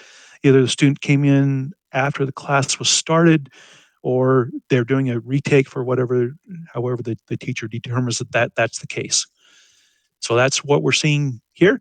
So I'd say this teacher is well on the way. This sync error, again, if we needed to fix that, we would need to change that due date, resync it, and I'm assuming that would go away. If not, we can figure out what is the actual error behind it, just because our Google error messages are very generic. It's like, we have an error. You'll get that every time you go into the assignments, or into if you change your class, you'll get that error. Most of the time, you can ignore it. So, but we can delve into it deeper if we need to here. And on this class, we have 3. If it does get too much of a problem and we don't want to fix the error, you can hide the assignment. Same way we hide a class. There's a hide button here. It can be hidden from view. It will ignore it. It won't go to the view. You'll have another button up here to unhide your hiding assignments. All right, let's go ahead and go on to another teacher, and we will, just a moment here.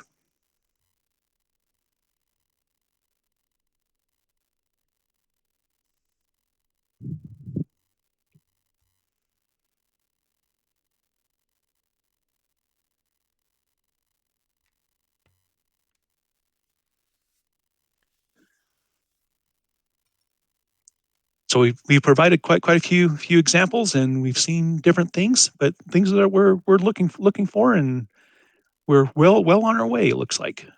Okay, so this particular teacher has looks like one class with many products, and that's all the products that are listed here, which is just fine. Again, your student roster here will give you a list of the students that are in your class from your student information system. We're going to go ahead and go right into Realize. And let's see what we can see here. So here we have listed all of our programs, and we have 17 programs. If you want to go or products, again, there's a list. You can go, as a teacher, you can go right into this. I wouldn't expect to see all of these courses or products assigned to a class, but as a teacher, feel free to add all your products if you'd like. If you add all of them to your class, it'll get pretty confusing for the students, just because there'll be a lot of products they'll need to go to get the product they're using. But the system is just fine as a teacher. Yep, add away. Okay, classes. So here I see the one class coming from the ingestion system, and it looks like what I'm expecting. A Google Classroom enabled class for this one. This one is not shared in this instance, which is just fine. If this class does not want to be in this view, just go ahead and hide the class. Let's go ahead and poke here, and we'll see. So this looks like it was set up a couple of weeks ago. This is a class sync again. So we can sync into the class. We'll see if there's been any changes to either the name or any of the students for this particular user. And I'm also suspecting that if you add a student on, normally they'll get picked up automatically. This is just if, select this button here. If you are seeing an inconsistency in your class roster, it just gives it a little bit of a push to get that sync going automatically. Again, that's a class sync. Let's go to assignments. Okay, so this particular teacher has not yet assigned any assignments. And we can tell that by there's no assignments showing here. So no Google Sync errors here. However, when this teacher does assign assignments, Realize is a system of record for assignments. So that it really needs to be done within this Realize screen here, not in Google Classroom. Okay. Let's go back to one. I think we have. Okay, that's all I have as far as example teachers. I don't know if we have any specific questions that need to be answered. Kyle, or do we have any feedback from anyone? No, I'm not seeing any questions there in the chat at this time. Okay. All right. I can continue on for a moment, or I don't. When is my time? Oh yeah, over? you guys are booked with us until 10:30. So if there are any other tips, or features or tricks you want to show us, we'd love to see them. But if not, that's just fine too. I'm not sure how much material you had to cover either. So. Yeah, I was asked to do a getting started and what we're seeing. How best can I help a new teacher? If I was a new teacher, I would go ahead and start with this document. Just as a general, this is the steps that I need to use, and this is important. So we would like all of your teachers to start using the system. I don't know where they're at. I know it's we're a little bit scattered all over as we're looking at some of the data. But again, it's fairly straightforward. Again, log into Clever, select the Easy Bridge. First time you log in, you'll see this screen, and we've gone through many examples of that. You have a Realize button. First time you log in, you'll need to set that up, and it's fairly straightforward. Your grade, your name, products, your background, the license agreement down here. This is what it will look like. Next step is to set up your Google Classroom classes, and that's where you log into. And you either go to classes up here. There's a couple buttons. If you don't have any classes at all, you have this button right here. If you already do have a class, let me show that one more time. And we'll come back to this user here.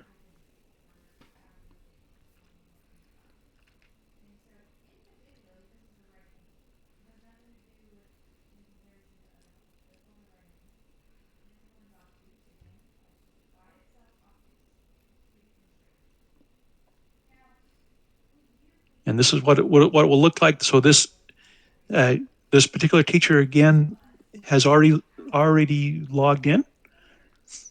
So we have our classes here, and because this class has already been imported, you have an import class. So if I need to import another class, you just select this button right here, and this is what it looks like. Or if you have not yet selected a class, this is what it looks like here. But it's the same place, same process. Just the button is just shortened down just a little bit in this view, just because it's already been done once. But fairly straightforward. Select your Google class, select your product that you want that class to use, which is right here, and it'll show up here. Now, if this class wants to be changed with the product, say, it gets down later in the year, your class has been really good, you've gone through the book, that can be changed here in class settings. You can change books, you can change grades. So it looks like this particular teacher has added all the Envision Math products. So either the class has a wide range, so K through 4. If this teacher would like to change or add that, just go ahead and select another one that will add another product to the class.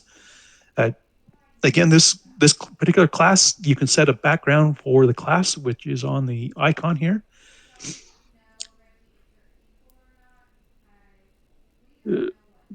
Oops.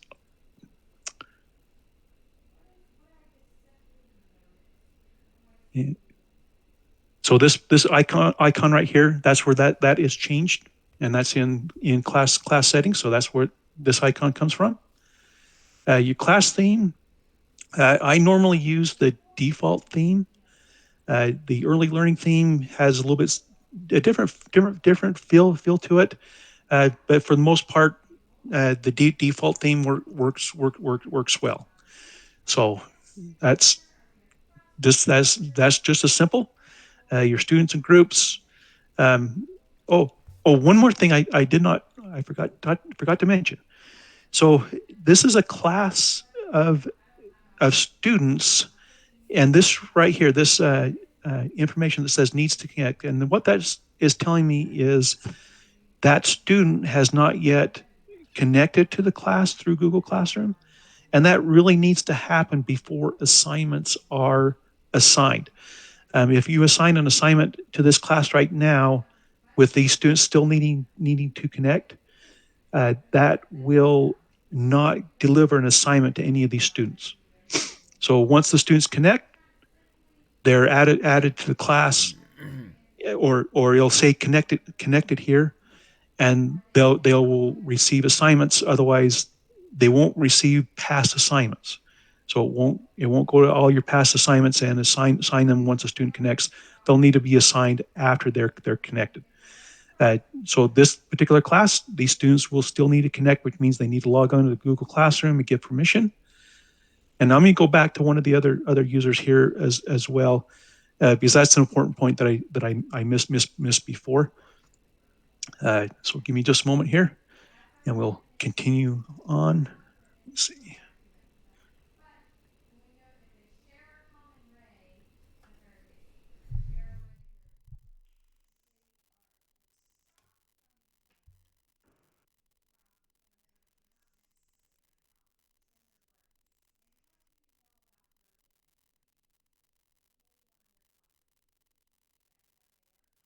So this is the user that we looked at before, that has quite a few classes with assignments already assigned. And so what I'm doing is I'm going to go in back into here. So we're going to pick this one at random here, and you'll see that these students are actually connected. And this teacher's also enabled the early learning theme, and that's what this icon right here means. And that can be changed in the class settings. You can change it by a student. You can change it by class settings. It just, whatever you'd like. You can have some of your students running on either theme. So this particular class, I'm seeing all of these students have already connected. So any assignment that this student or this teacher would assign will go to all your students by default. Let's go ahead and check another one here, just at random. So this particular class is using the default theme, because I can tell that because there's no early learning icon right there. And all of these students are also all connected. So that's what that means. Okay, let's go again. You'll get that message every time you go into the assignments, and we can change the due date on these assignments. It will resync probably successfully, and in fact, this one probably won't. As I'm looking at this one, I'm seeing this was only assigned to 24 of those 25 students that are now in the class. So with these assignments, to get rid of that error, I would probably just hide these assignments just temporarily, just so it's not in that view, so you don't get that message every time. But it's not going to affect anything in any one way or the other with the data. The assignment sync. So this class there's no issues with the assignment. If I am seeing an inconsistency, like, okay, I'm pretty sure that all of my students have completed this assignment, it's not going to hurt anything to go ahead and select the sync button. Again, this will sync the assignment only and not the class. So there are two sync buttons. You don't have to stay on the screen while this is in running, you can go ahead and run to another class. You can sync both of them at the same time if you want. It will catch up and update the status once it's done. Your classes button, and this is the other sync button as a reminder. And let's go ahead and check this other class while we're here, just because we have a moment. So what I'm seeing is these students are also connected, and they're also using the default theme. So this teacher is ready to go. The previous teacher that only has the one class, those students will still need to connect before assignments are created so the students will have the assignments. Okay. Students, they will need to log in through Clever, same way that your teachers do, but instead of going to Realize, they're going to go directly to Google Classroom. Excuse me there.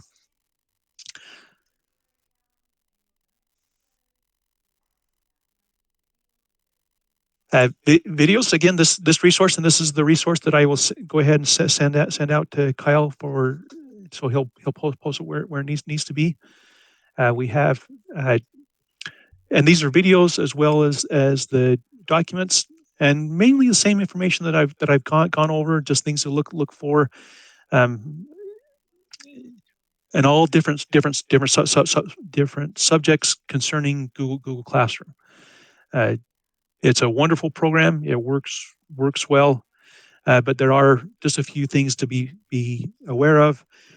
One is the system of record, and we get a lot of confusion on that, and that's why I keep repeating that. Again, Google Classroom is a system of record for students. Realize is a system of record for assignments. It's a one-way sync.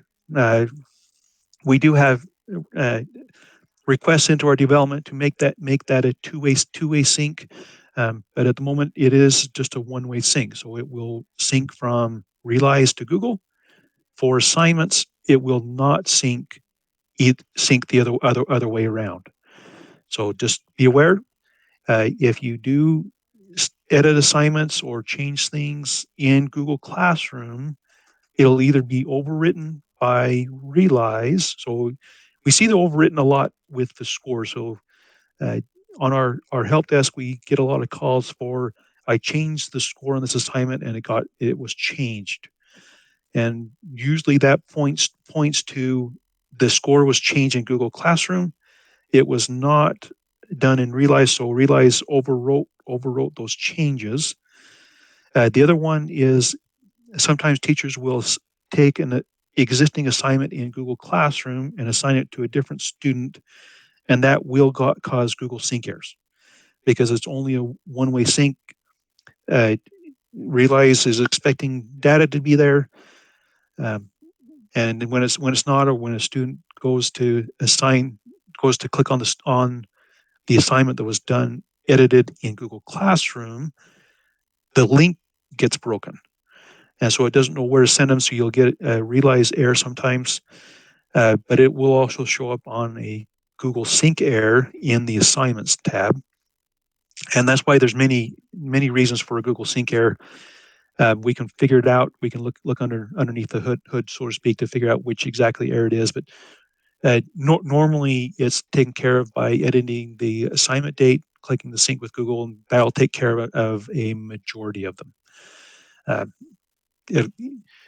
The early assignments that are assigned at the first of the school year, you can just hide those assignments if you would like, so this error every time you go into the assignment screen doesn't come up. So it'll only come up once when you're in the assignments. It is more of a generic error, but our hope is that someday we can make it, okay, this is the specific error that's showing without having to figure it out. But at the moment, it just gives you, yep, we're showing some type of an issue, and you can tell the assignments by this red triangle. So that's I think that's about all I have for today, Kyle. We're available for questions in the future. We're here to assist your teachers in getting up and running, and with these steps should take care of at least getting all of your teachers going and getting started. And this is what we're seeing. So we're seeing some of your teachers that are that have already gotten started, some that have not yet been started. By following our the directions that are provided, it should be a straightforward process.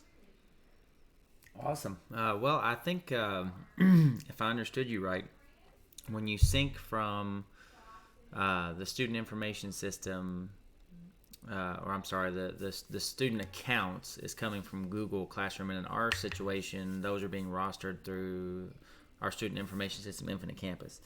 So if you're out there watching, Yes. guys, we're going to go from Infinite Campus to Google Classroom, which that's done automatically for you.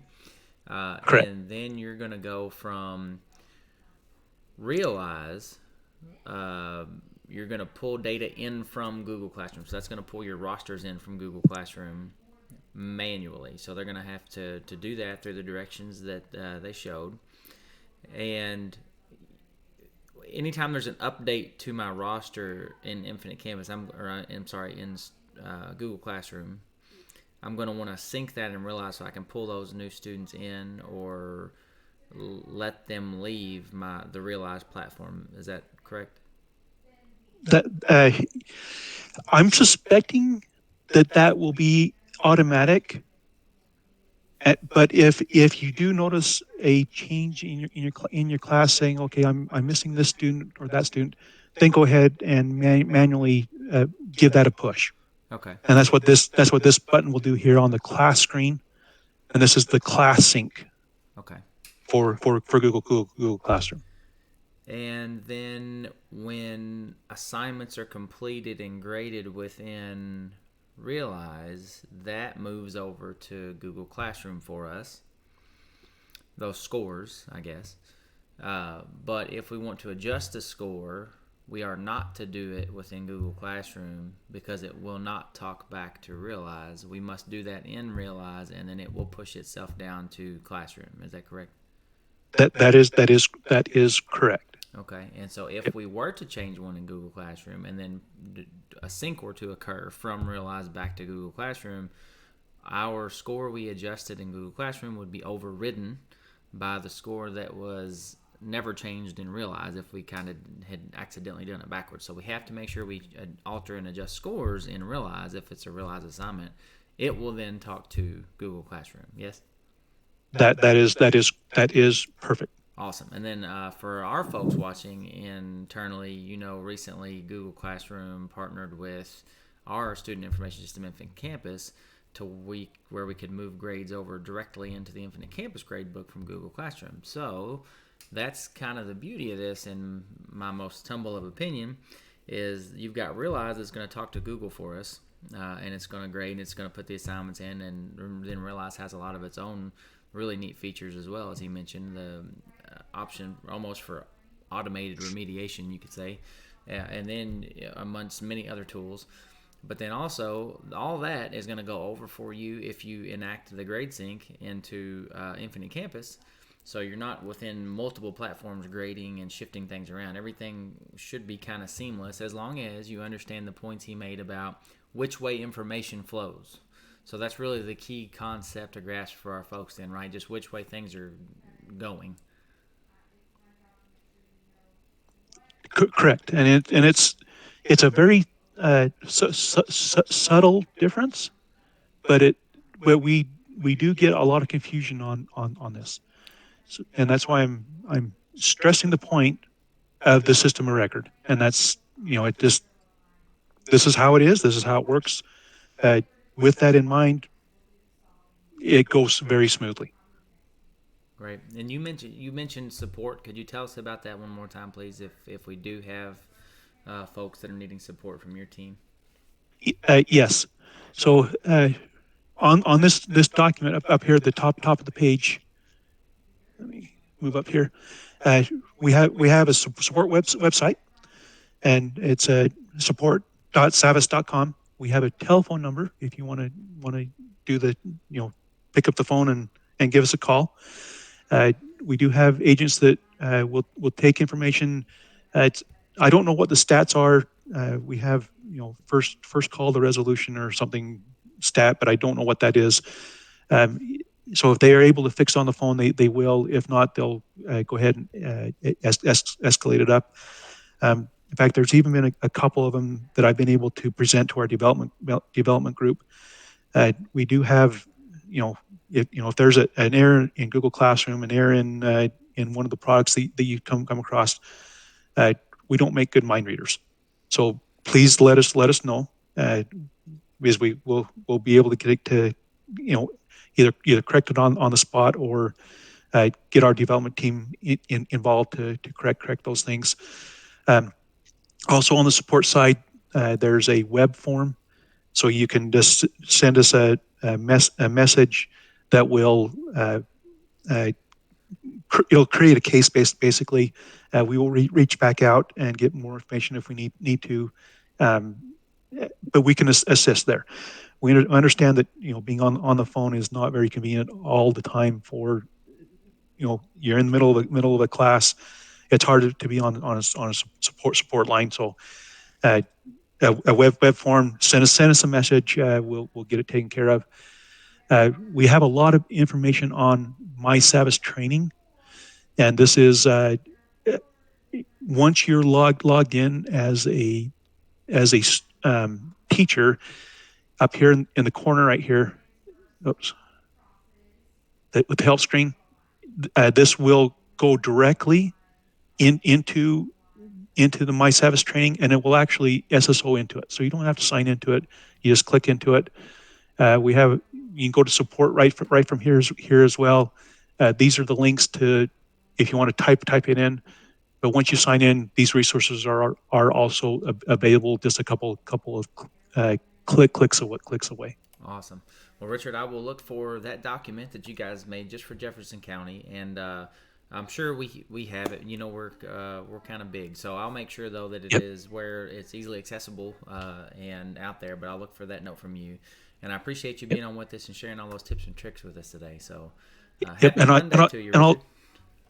I'll also remember. I'll share this one. This is actually on our training site, and so instead of doing a search to find it, I will make sure that you have this link here. Great, that's awesome as well. Well, thank you to you and the rest of your team, and I appreciate you being with us today. You have a great rest of your week, and we'll see you again, I'm sure, next week. Looks like so. All right, sounds good. Thank you very much. I appreciate this opportunity. Yes, sir. Thank you. Thank you. All right, guys. Well, if you're still hanging out with us this morning on the Digital Learning Channel, again, that was a presenter from Savas, the Realize platform we're going to be talking more about in the coming weeks. Do check out the schedule for the rest of the day. After the PBL team, we'll have innovative distance learning in kindergarten, and then after lunch, a whole slew there. So be sure to check that out. If you have not already done so, please like and subscribe on YouTube so that you can get alerts and updates whenever we go live or there are new episodes that are posted and updated. We break these up. We work on breaking them up into 30-minute sections or hour long, however long the session was, for you afterward and uploading them to our YouTube channel. Also, don't forget the hashtag JCPSDigIn on Twitter. Hop on there, follow us, join the conversation. And without further ado, we're going to turn it over now to the PBL team. Looks like we've got Irma, Joe, and Maddie on with us. Hey, guys. Good morning. Good morning. Good morning. Hey, Irma. Good morning. All right. I always like to nerd out now when I get to work with Irma because we are both Moore alum. And so it's always good to see her face as well as Maddie and Joe. But I will turn it over now to you guys, and I'll hush up and let you guys give us some updates on PBL. So thanks for being with us. Thank you. Hi, everyone. Irma and I are going to be just doing kind of like a refresh on project-based learning in general, and then some considerations and things to think about in our NTI context. And we have Joe monitoring the chat and kind of moderating for us. So I will share my screen and then we'll go ahead and jump in.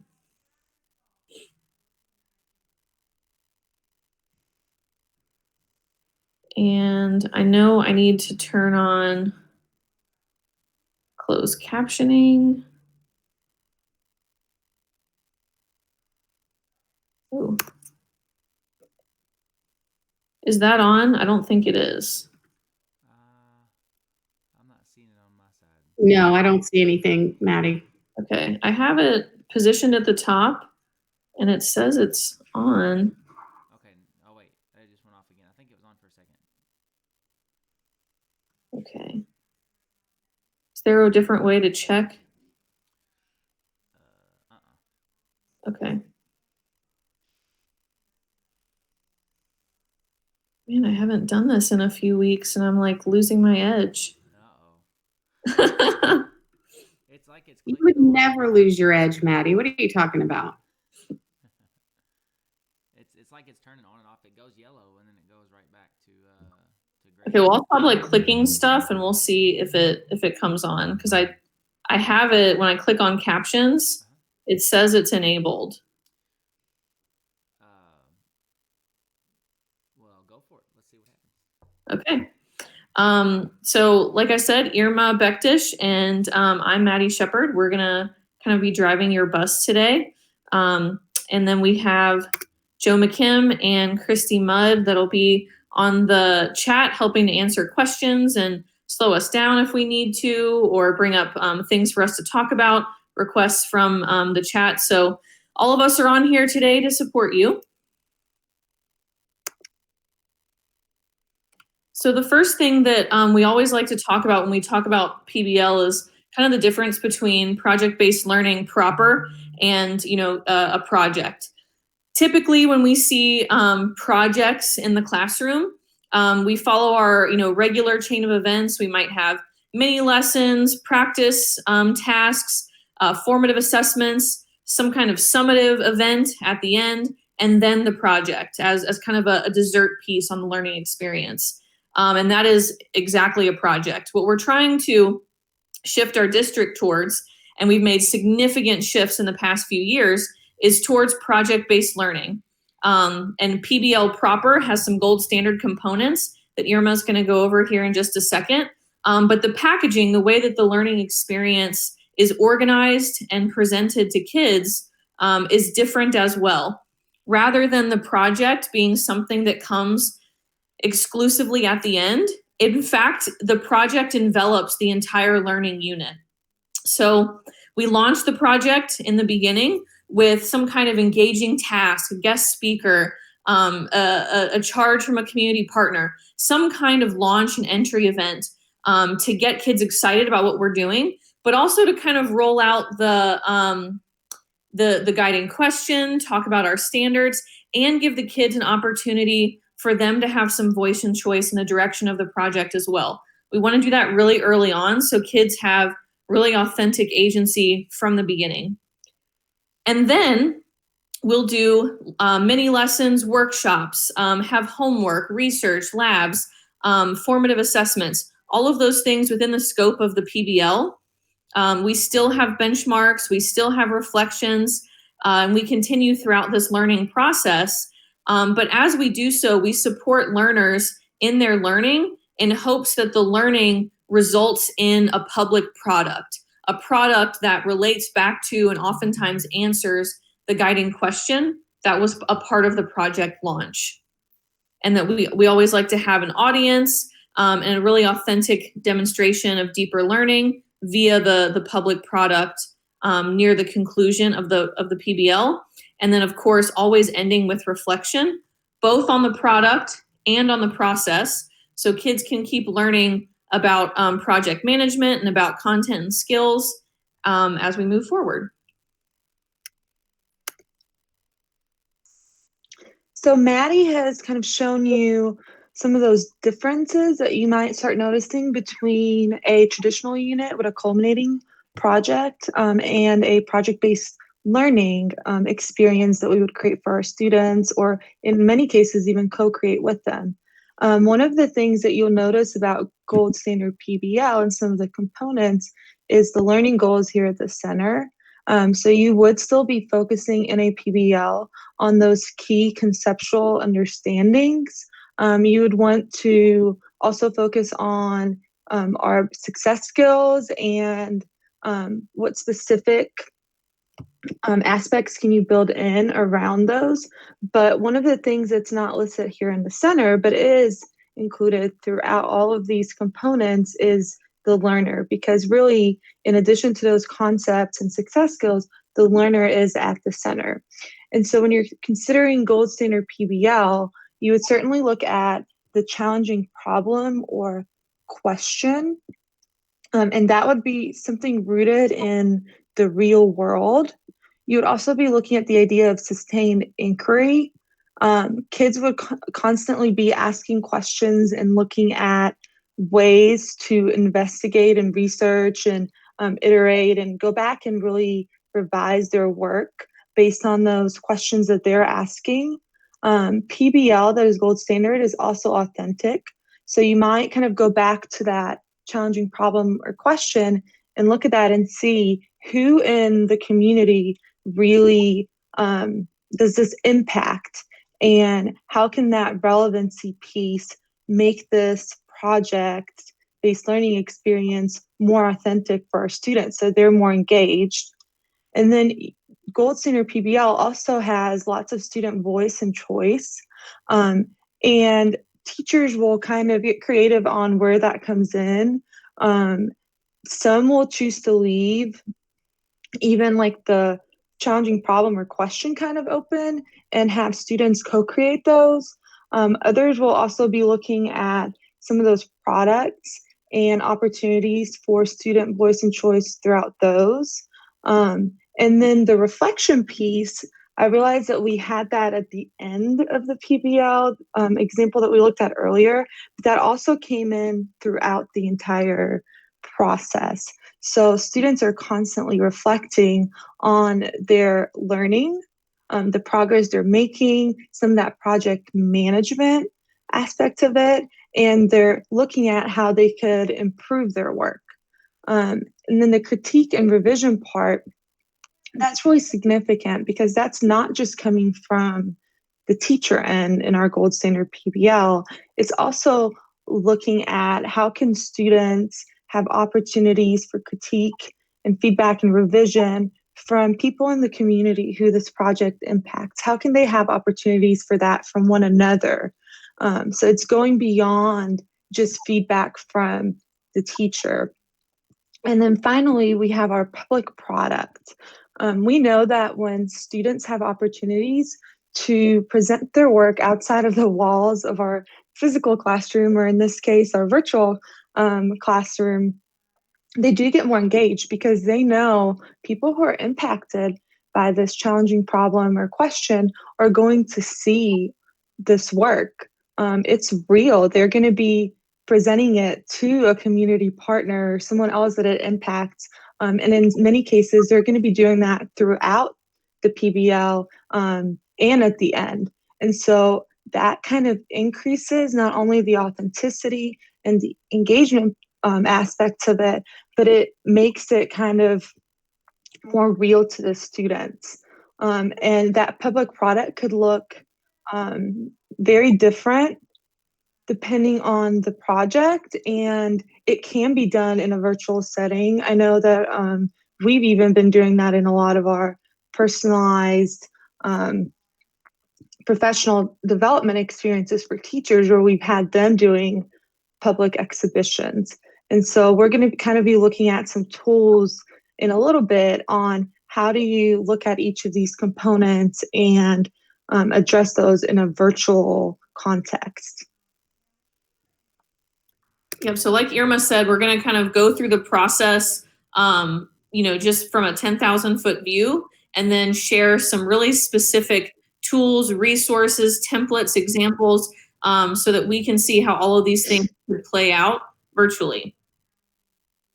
Yes. And now we're going to look at kind of a structure for PBL. Shout out to Courtney McDonald, who is a Spanish teacher out at Atherton High School and has spent a lot of time really adapting this PBL structure. And she's also a Magnify Learning PBL facilitator. So shout out to her for really working with us on this. This structure kind of just provides like a step-by-step overview. So we would look at that project launch. That's where you're developing empathy. You're looking at who is impacted, what is the purpose, and in a little bit, we're going to look at some specific components of that, including your driving question. The second part is the phase in which students are defining and ideating. So that's where they would build that necessary background knowledge, share ideas, conduct research. The third part is where they're developing their prototype. So there's lots of designing and drafting of the project, and they're looking at truly like, what additional questions do I need to ask? How do I come up with those questions? What might be some ways to research those and come back and iterate? And in part 4, they're testing and revising. So they're making those improvements to the product. They might show what they're working on to someone in the community or to another group from the class and go back and revise. And then finally, we have that exhibition and reflection where they're sharing their work to an audience that is authentic and they're receiving feedback and reflecting. So it goes beyond them just doing a presentation because they're going back and having that opportunity to kind of step back and look at how could we improve this in the future and how is it useful and so forth. So now we're going to go through each part of this PBL structure. So in the first part, in our project launch, it's all about empathy. So who is impacted? What is the purpose, right? So often it's very easy to leave out the why of what we're doing. And the really nice thing about PBL is that the why is very clear. And one of the ways that we make that why clear is that our PBL is centered around people. It impacts someone. So we would have an entry event. You might bring in a community partner to pose a question or a problem that maybe they're having in their business to the class. Then you would have some sort of a problem statement or introduction. You would go through your knows and need to knows. You would give an opportunity for the students to actually think through and reflect on what do they already know about this topic, whether that's focused on the content, the actual problem itself. What do they need to know? And that's something that is really critical for you so that you can design some workshops and kind of ways to help students learn and investigate those need to knows. And of course, you would have your driving question and a rubric. It's really important to present that rubric in your project launch so that students have kind of that goal in mind and they know what to expect throughout the PBL. Next, we have the breaking it down, or we have the define and ideate piece. And this is where a lot of the meat of the project-based learning experience is going to happen. In this phase, we have research where learners are gathering information in order to be able to develop their product. And this research can look a lot of different ways. It can be very independent. We might see that more in a secondary scenario, or it can be very supported by organizational tasks, supported by research questions, supported by group or partner research. We also are going to see lessons. So we'll talk about this later on in the presentation, but one of the biggest pieces that helps support students throughout this process is to do a need to know protocol early on. So after launching your guiding question, you're going to ask learners, what do you need to know? Answer this question. What skills do you need to know how to do and perform? And what content do you need to know to be successful in answering this question? And then as teachers, we develop lessons around these need to knows. There are some that we can anticipate that we know kids are going to ask and need. because we've done this before, or because, we know what standards are involved and what skills are involved. But there might be some things that kids bring up that, they have voice and choice in that we didn't anticipate. So these need to know lessons can be teacher generated and learner generated through that need to know protocol. Guest speakers and community partners might also be a part of this process where kids are gathering information. Maybe it's industry specific information. Maybe they're doing interviews. But again, this can be a part of the information gathering research as well. We also want to make sure we're supporting kids throughout this process. And one of the biggest and best ways that we can support kids is to gather information about where they are, what they can do, and what they still need to grow with. And we do that through benchmarks and formative assessments. Again, we'll talk more about this later on and show some examples of what this could look like. But it's really important that we don't just set kids off to research and create all on their own, especially right now. They need support in doing this. And these benchmarks where we break down pieces of the product and have kids work on those things bit by bit and give them feedback along the way. Or we administer formative assessments that tell us what kind of need to know lessons we might need to do in small groups or whole class. Really helps to make sure that kids are getting to the standards and the essential learning we've identified, but also make sure that they're going to be able to develop high quality products. And then finally, workshops. Again, these things are developed both from what we anticipate kids will need to know, what is identified throughout the formative assessment process, or learner generated or learner requested workshops as well.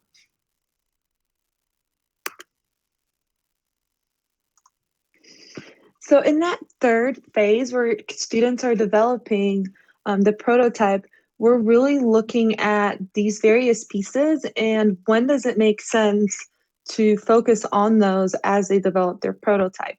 The need to know review really does come in throughout the process because as Maddie said, you're able to really look at those need to knows and develop workshops to meet the needs of your students.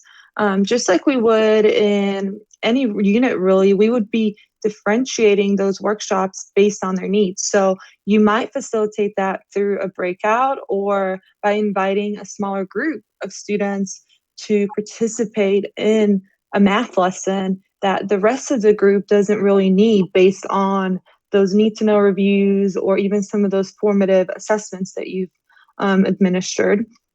You would have benchmarks. Even during the prototype, right? Like we don't want to send students off and just say, well, here's the rubric. You have until this date, go for it. We want to kind of scaffold that. So depending on what that driving question and that product is, you would have kind of those pieces with kind of due dates and deadlines. And sometimes you can co-create those with students and other times it makes more sense to really scaffold that timeline with those benchmarks. You would have opportunities for discussions. So how would students be able to share their prototype as they're working through it? How would they discuss it? Who would be a part of those discussions? You'd also have student planning.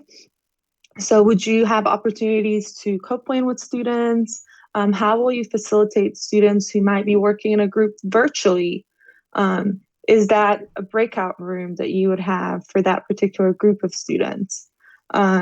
You would also have opportunities for students to have multiple drafts and to share those drafts and just general ideas. A lot of times, having kids be able to look at maybe a Jamboard that just has kind of the ideas that other students have come up with can kind of spark some other ideas for them and kind of inspire them to want to share their work and discuss it as well. And then you would have additional opportunities for students to conduct research. And a lot of times, our students' research skills will really vary. So that's where those workshops will be really handy as well. Because if you have one group that's good to go on the research front of it, then you might not, spend a lot of time with them, teaching them how to do research and how to evaluate sources and all of those things, whereas other students might need additional help with that. So as they're developing their prototype, you would want to keep all of these pieces in mind and kind of look at how do you structure those, what tools might you use to facilitate this in a virtual setting. Finally, we're getting towards the part in the PBL where learners are taking what they've gathered throughout the information gathering phases and applying it to product development. This may have been happening earlier on, but it really kicks up its speed at this point. And so during this phase, learners are drafting their products. They're getting feedback from peers, feedback from teachers. They're applying that feedback and revising. There might be presentations that are happening right now, and even some self-evaluation and reflection. And then finally, we get to the exhibition piece where learners get to share their learning with someone outside the classroom. Maybe it's a community partner, maybe it's other learners in the school, or people that might be interested in the heart of the question or the heart of the product. And so we have exhibitions, we have reflections, and it's important to think about now, like, yes, we don't have an in-person classroom where kids can present, but we have YouTube channels, we have websites, we have Twitter. There's tons of ways for kids to share their work beyond the classroom virtually and make that presentation really authentic.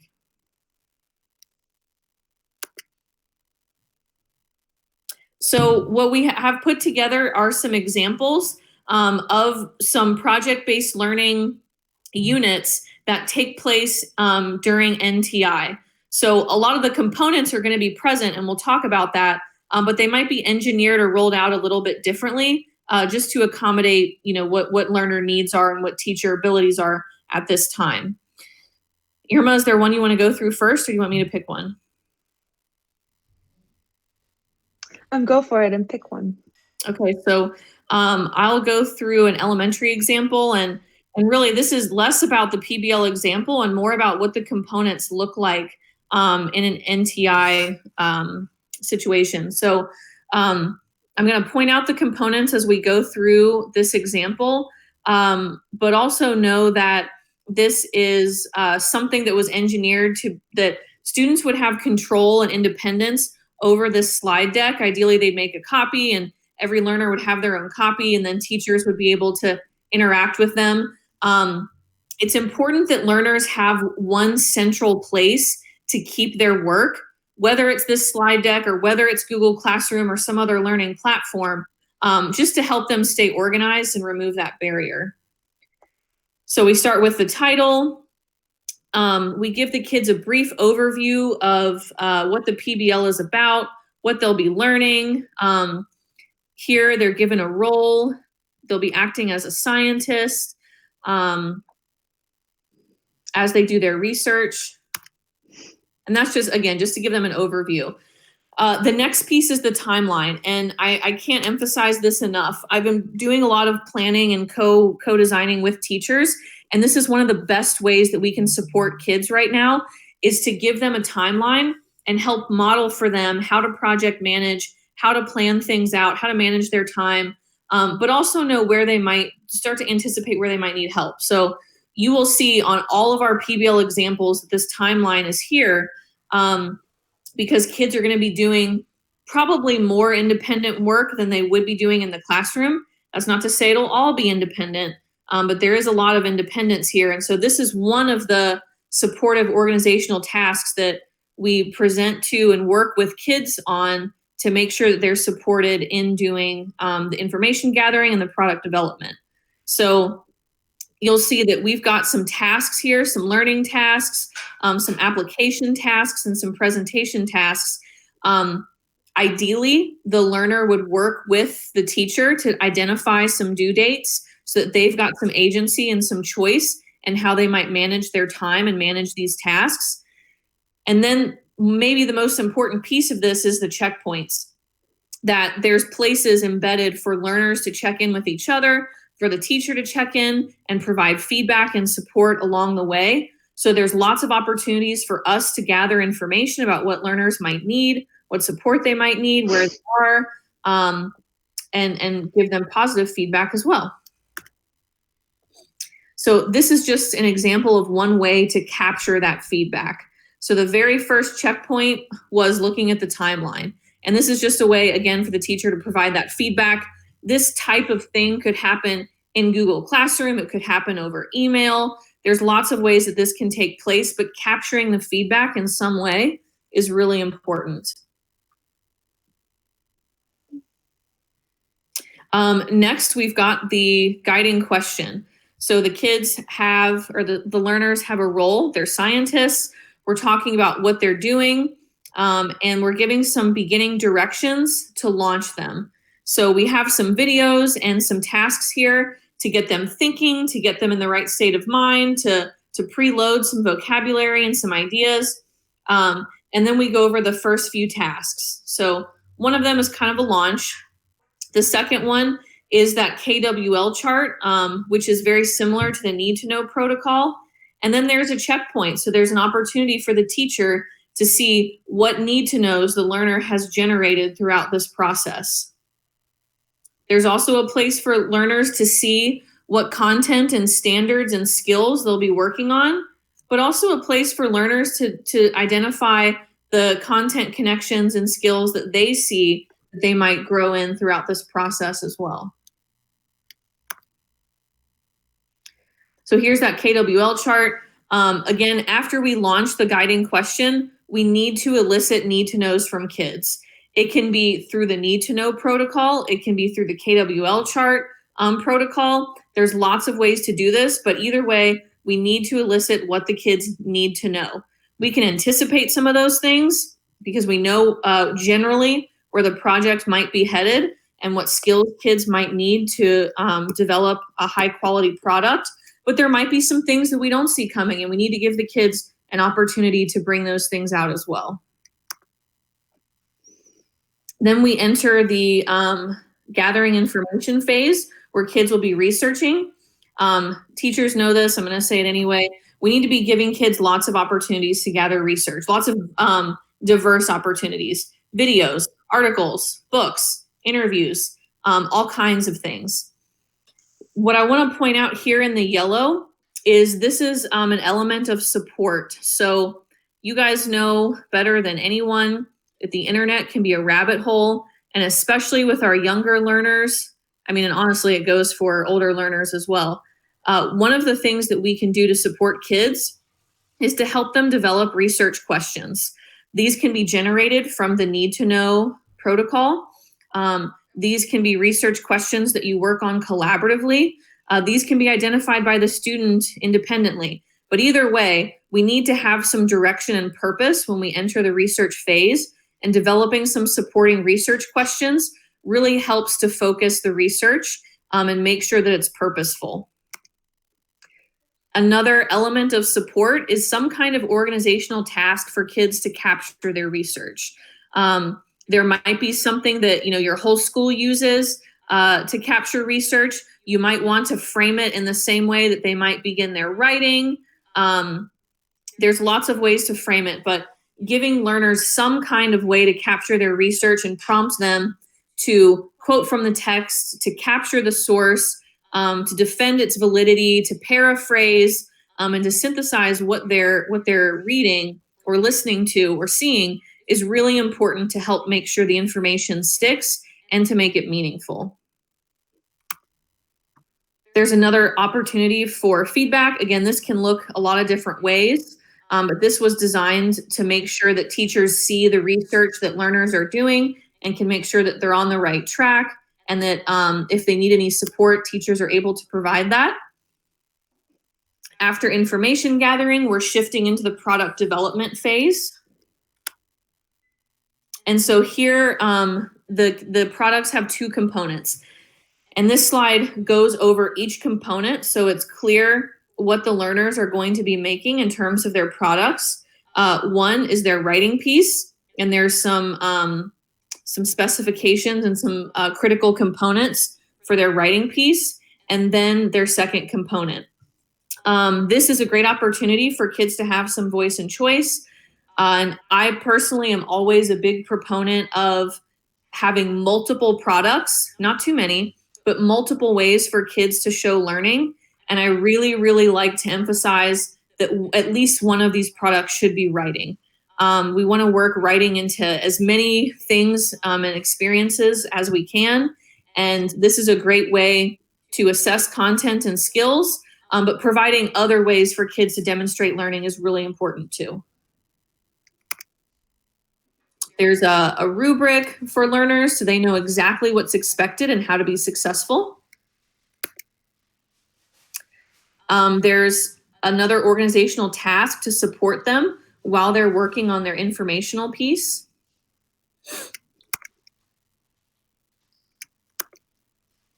An opportunity for feedback so that after learners begin to draft their product, there's another place for teachers to intervene, provide support, provide feedback, and then release the learner to move on.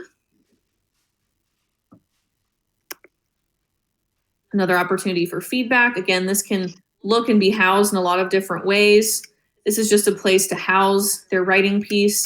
In this example, more feedback. And then an opportunity for them to house their second component. In this example, it's the field guide and their final checkpoint. So that was just one example of what self-paced, virtual project-based learning could look like. But the biggest thing to emphasize is that there's lots of embedded support for learners and lots of embedded points for feedback so that it isn't done completely independently and it isn't done in isolation. We'll look through a secondary example. Irma, which secondary example do you want to work through? I'd actually like to look at just a couple of slides out of 2 of them. If we could pull up the making space for change example first. Sure.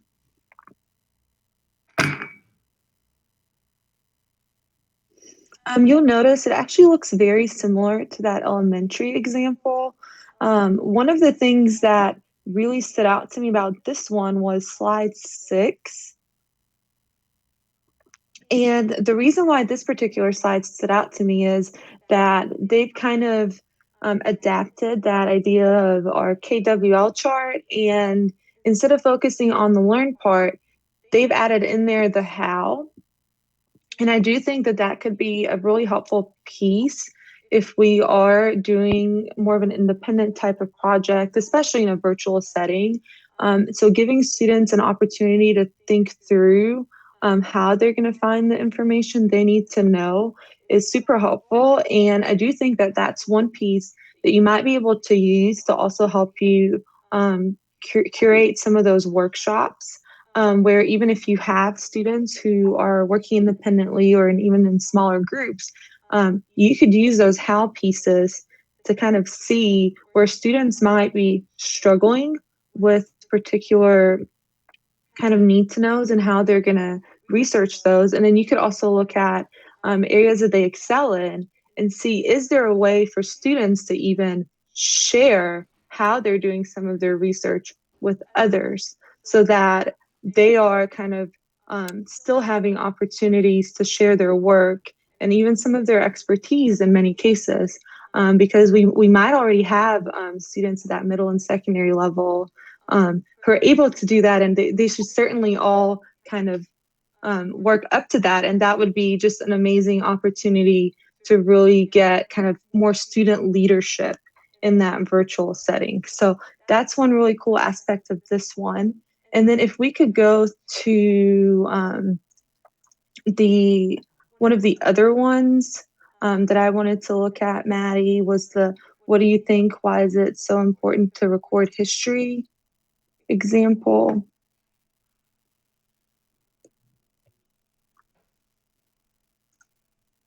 And on that one, could we go to slide 20, please? Mm-hmm.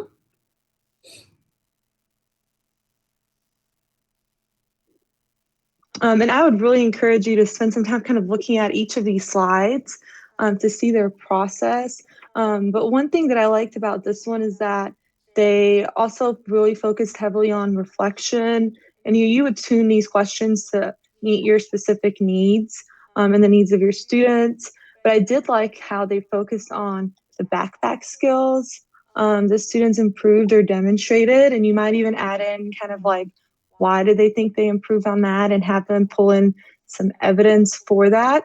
But I do think it's really important to continue to emphasize those skills throughout those reflections, and even the idea of what do you want to make next, so that kids can see that their PBLs don't have to end kind of when this project timeline ends. They can continue to work on this throughout the years. And I know I've had students who started a project during their freshman year who are still working on different iterations of it, some cases in other classes, and in some cases even on their own, even after their freshman year. So that's a really kind of neat reflection question to add in to that PBL. Well, Irma, you brought up a really good point that I hadn't thought about until like right now, this very second. So all of these examples are engineered for teachers to use, modify, and make them fit your needs. They're by no means perfect at all. But we put them together by teacher request, just so that they're to remove some of the time barriers and things for teachers, and give you a template to work from. But one strength of this, in housing the project-based learning unit and work in this slide deck, is that this is a really comprehensive backpack artifact if kids decide to put it in their backpack. One question that I get all the time from teachers is, how can we show growth in artifacts? Because when kids upload a final product, you don't always see the process that's behind it. But with this particular slide deck where everything is housed together, the guiding question, the research, the feedback, the checkpoints, and the final products, you can see the entire process in addition to the final product. So this particular structure of having the PBL organized in a slide deck this way, or at least having kids capture their learning and capture their work this way, helps to both present the final product that demonstrates a competency in one of our success skills, but also the process that helped learners get there. All right. Is there any other example you wanted to go through, or anything else you wanted to point out from this slide, Irma? Not one that I want to go through, but I will kind of point you towards the secondary example in the top corner. If you're interested in kind of seeing just those elements, not necessarily looking at a template, but looking at kind of the components that we talked about being present in that gold standard PBL and the structure. This is kind of one way to just go through, and you can click on each of those little icons and it'll kind of pop up with some example ideas of like kind of an overall look at a PBL, so that you're kind of zoomed out a little bit. And these would be kind of some of those components that you might have planned out before you even start developing like a template or a slide deck that students would see. So that's just another kind of different type of an example that you could look at. Yeah, and planning wise, these components, the launch or the entry event, the problem statement that then leads to the driving question, and then some ideas for end products. In addition to the standards, these are all really great places to start before you really start to flesh out the details of your PBL. There's some components that we wanted to emphasize before we get into the resource portion. So again, Irma and I and the rest of the Deeper Learning team have been working with a lot of teachers to co-construct project-based learning experiences or provide feedback on project-based learning experiences. And these are just some things that from that we wanted to just put on the table for everyone to keep in mind. So when thinking about the guiding or driving question, it's important that it's kid-friendly, and it's important that there are some supporting questions that we either craft to go along with it. Our social studies curriculum is organized this way and is presented in units and has a compelling question as well as some supporting questions to help break down those big ideas. And It's also something that you might develop collaboratively with kids throughout that need to know protocol. This helps break the project down and make it more manageable for kids. It helps frame their research. It's a really supportive move that teachers can make to make sure that kids are successful and support them throughout the process. It's important that we revisit the guiding question over and over again every day or at the beginning of every lesson to ground the kids in what we're doing. And then finally, the product should be connected to this question. The product that the learners develop should be their attempt or their answer at coming up with a solution posed by the guiding question. So it doesn't have to necessarily be a solution, but there needs to be some kind of connected relationship between the product and the guiding question. Another thing that we wanted to make sure that we emphasize is around community partners. So community partners being involved in a PBL experience in the classroom is it's definitely its own thing, and it looks different in NTI. But I will say that there are some perks to community partnership and community involvement with being in a virtual classroom. So first I'll say, don't forget this. Community partners being involved in your PBL is super important. It helps authenticate the project. It helps learners see that what we're learning is important outside the classroom and outside of school. It also helps them build relationships and make connections outside of what we can provide in the classroom. Think local and think global. So locally, there's lots of people in our community or even in JCPS that might be able to be a part of your project. I'm always reminding teachers that JCPS is a microcosm in itself. I mean, we have marketing departments and nutrition departments and video production departments, and there's all kinds of pieces of the larger economy that live within our own district. So don't forget to look within JCPS for community partnership if it matches up with something that your kids are researching or doing. Also think global though. Think, in Louisville, living in a virtual world though means that we can communicate and interact with people outside of our, geographic proximity. So contacting professors at universities or industry professionals outside of our geographical, kind of area isn't out of the question either. And then remember, there's lots of ways for kids to interact with community partners. They can be pre-recorded videos to launch. Kids can interact with community partners via Twitter, via email, via video meetings, virtual meetings. There's lots of opportunities for interaction. And then lastly, I'll say, if all else fails, there's a great resource for developing and identifying community partnerships, and that's nepris.com. I peddle this everywhere, and more people need to know about it. It's linked in our slide deck, but I'll click on it here so you can see. Hopefully I'm still logged in. Okay, I am. So Nepris is a website where teachers can put out calls for community partners and industry professionals. You can literally search for experts by typing keywords. So you can look for museum curators, cartoon animators, biologists. There's all kinds of industry professionals that you can look for via this website, and then work with those industry professionals through this website, which is a safe space. Everyone is vetted to then schedule a virtual meeting or virtual interaction with your learners. The other piece of this that's really neat is that so you would do that through the session requests. There's other ways to engage though. So there's a video library. One of my favorites is there's a series on a day in the life of this type of person, a day in the life of this career. And so kids, this is a great opportunity for research as well.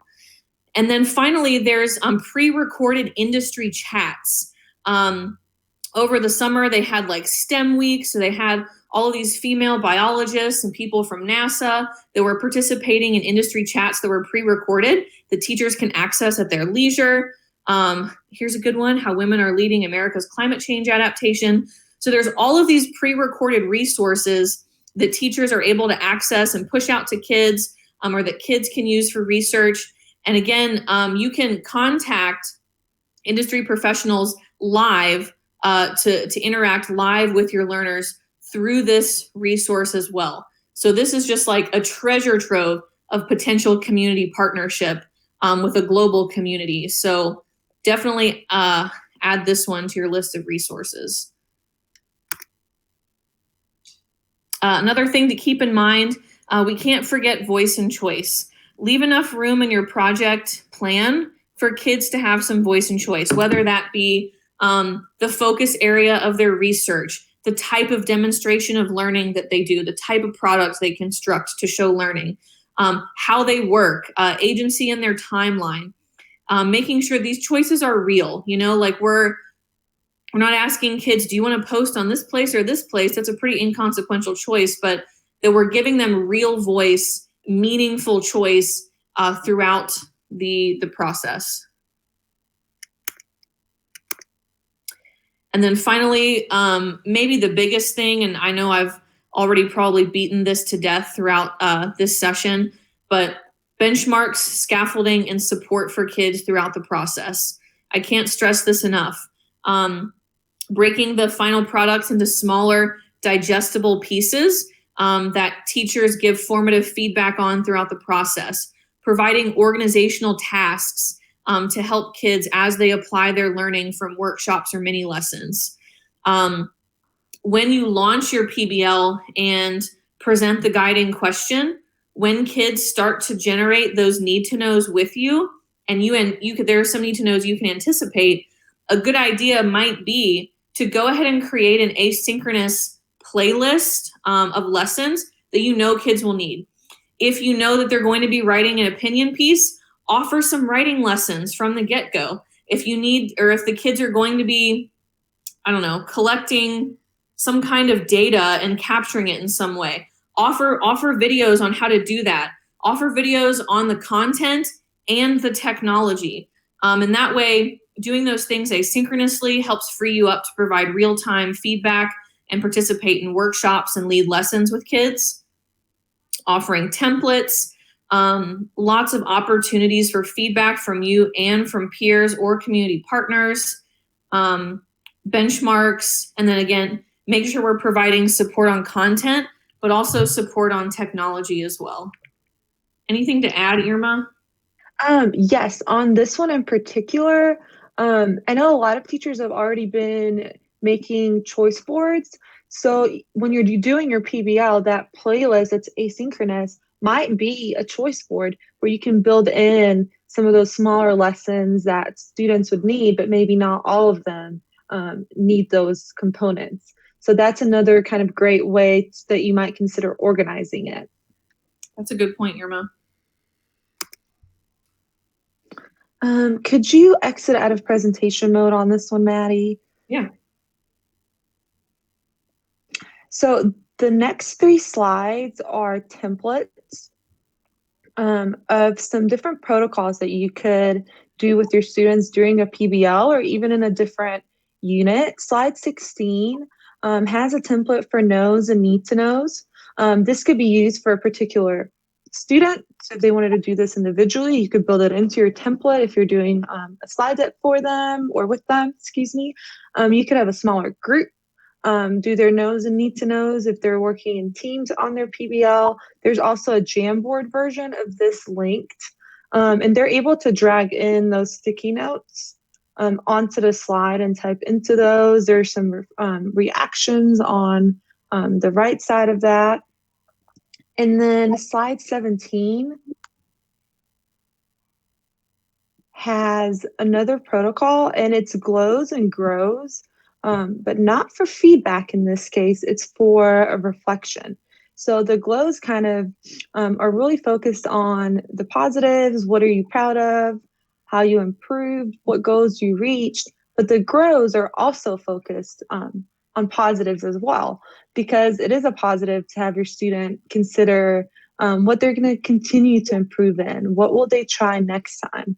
So that's another kind of protocol that you could build in to your slide deck or even do with smaller groups. And there's a Jamboard version linked with that one as well. And then finally, slide 18 as a positive way for students to give feedback to one another. So they would kind of phrase that feedback in the forms of likes and wonders. And this is a really good protocol because as you start using them more and more, you'll notice that students will start just using this even on their own, even when you're not doing a protocol. So they'll start to phrase things in "I wonder," which is a more positive way to give some feedback around areas for improvement or just things that maybe were not as clear as they could be, as opposed to just saying, "Well, I didn't like this part of it," or however we might be tempted to phrase it. So there's a Jamboard version of that. If you could click on it, Maddie. And you'll see it looks very similar. So if I was doing this and had a lot of learners, I would probably use the Jamboard version. If I wanted like a whole class to provide feedback, if it was a smaller group, then I might use the slides, or if it was a part of a larger slide deck, I might use the slide version. The nice thing about the slide version is that you can clearly see who is providing the feedback. I know sometimes Jamboard doesn't show us that, but you can clearly see that in the history. So like if you got some likes or wonders that you wanted to go back and look at on the teacher end of it, you'd be able to go back through your viewer and editor history and really see kind of who is editing that. And you're welcome to copy those slides 16 through 18 and use those in whatever way might be helpful to you. And if you'd like additional templates like that, just let us know. We're always happy to co-create with you. And we do have some additional kind of protocols that are already created in that similar template version. Did you have anything you wanted to add to those, Maddie? Nope. You did a great job. The next piece we wanted to add in, whenever we work with schools, I don't know about anyone else, but I frequently use this 4P planning template to backwards plan deeper learning experiences, oftentimes PBL, but often not. And so Irma reminded us to stick this in here for you guys. And Irma's got some more to share about this resource. Yes, if you'll go ahead and click into it or on the slide so that it does the animated part of it.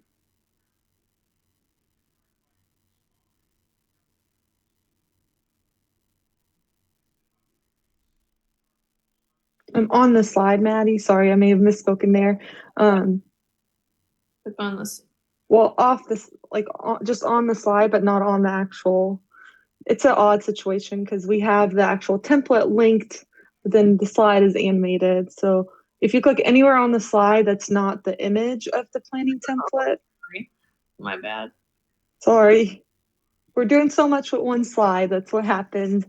So you would start with the purpose, and that's where your project launch would come in when you are working through the planning template.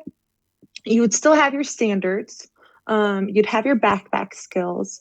You would be thinking through that authentic guiding questions. That's where the authenticity piece of Gold Standard PBL would come in. And then, if you'll click on that, you'll be looking at the products.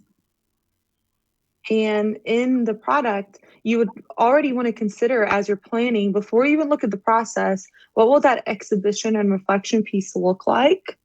Who will be in that public audience, and how will students reflect? And as we go through this, you'll see in the process, while you're using this 4P planning template, you would look at opportunities for students to define and ideate. This is really where you would build in those benchmarks and scaffold, as Maddie has been really great about emphasizing those benchmarks. That's where that part would come into it through the process. And you would focus on, how do we plan for students to develop the prototype? What opportunities will they have to test and revise and offer feedback to one another and get feedback from other people, maybe in some cases even some of those community partners that you might have. And then that reflection piece comes in throughout. It's students are reflecting during the process, and they're reflecting as they're curating those products and at the end, even after that public product. So that's just another kind of overview of that 4P planning template. And the big question we like to ask is, what is the fourth P? Because we've got our purpose, our process, and our product. What is that fourth P? If you all want to drop that, I know we only have a couple of minutes left, but if you all want to drop that in the chat, we would really love to see what you think about that.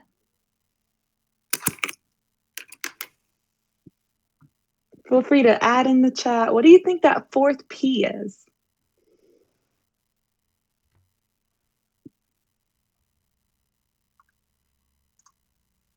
I wish we had thought to put a drum roll sound effect on here. Great idea, Maddie. We'll have to add it to that slide. We always get some really good answers for this. This is a question we've started to ask in, goodness, I feel like all of our PDs that we do on PBL. All right, what's the answer, Irma? Click on the slide. Perhaps the most important part, the person, our students. So that fourth P is our students, because they're the ones who should be really at the center of this learning and this design of our PBL. And if we consider that throughout the entire process, we can truly develop something that's learner-centered and learner-driven, and that has that engagement that we're always looking for. And finally, Irma referenced a few of these things earlier. Linked on this final slide as we finish up are some templates for you to use for protocols like knows and need to knows, or a critical friends tuning protocol. We have several planning templates like the one we just showed you, the 4P planning template. We have an independent design template that is kind of even more generalized than the examples that we showed you today, but it follows the same kind of process and has the same components. There are resources on rubric design, on finding community partners and figuring out how to best utilize those partnerships, all kinds of things linked in on this last slide. So we're at our end time. I want to thank everyone for joining us, who's joined us live, and everyone that'll watch us in the future on the YouTube channel. You're always welcome to reach out to any one of us on the Deeper Learning team.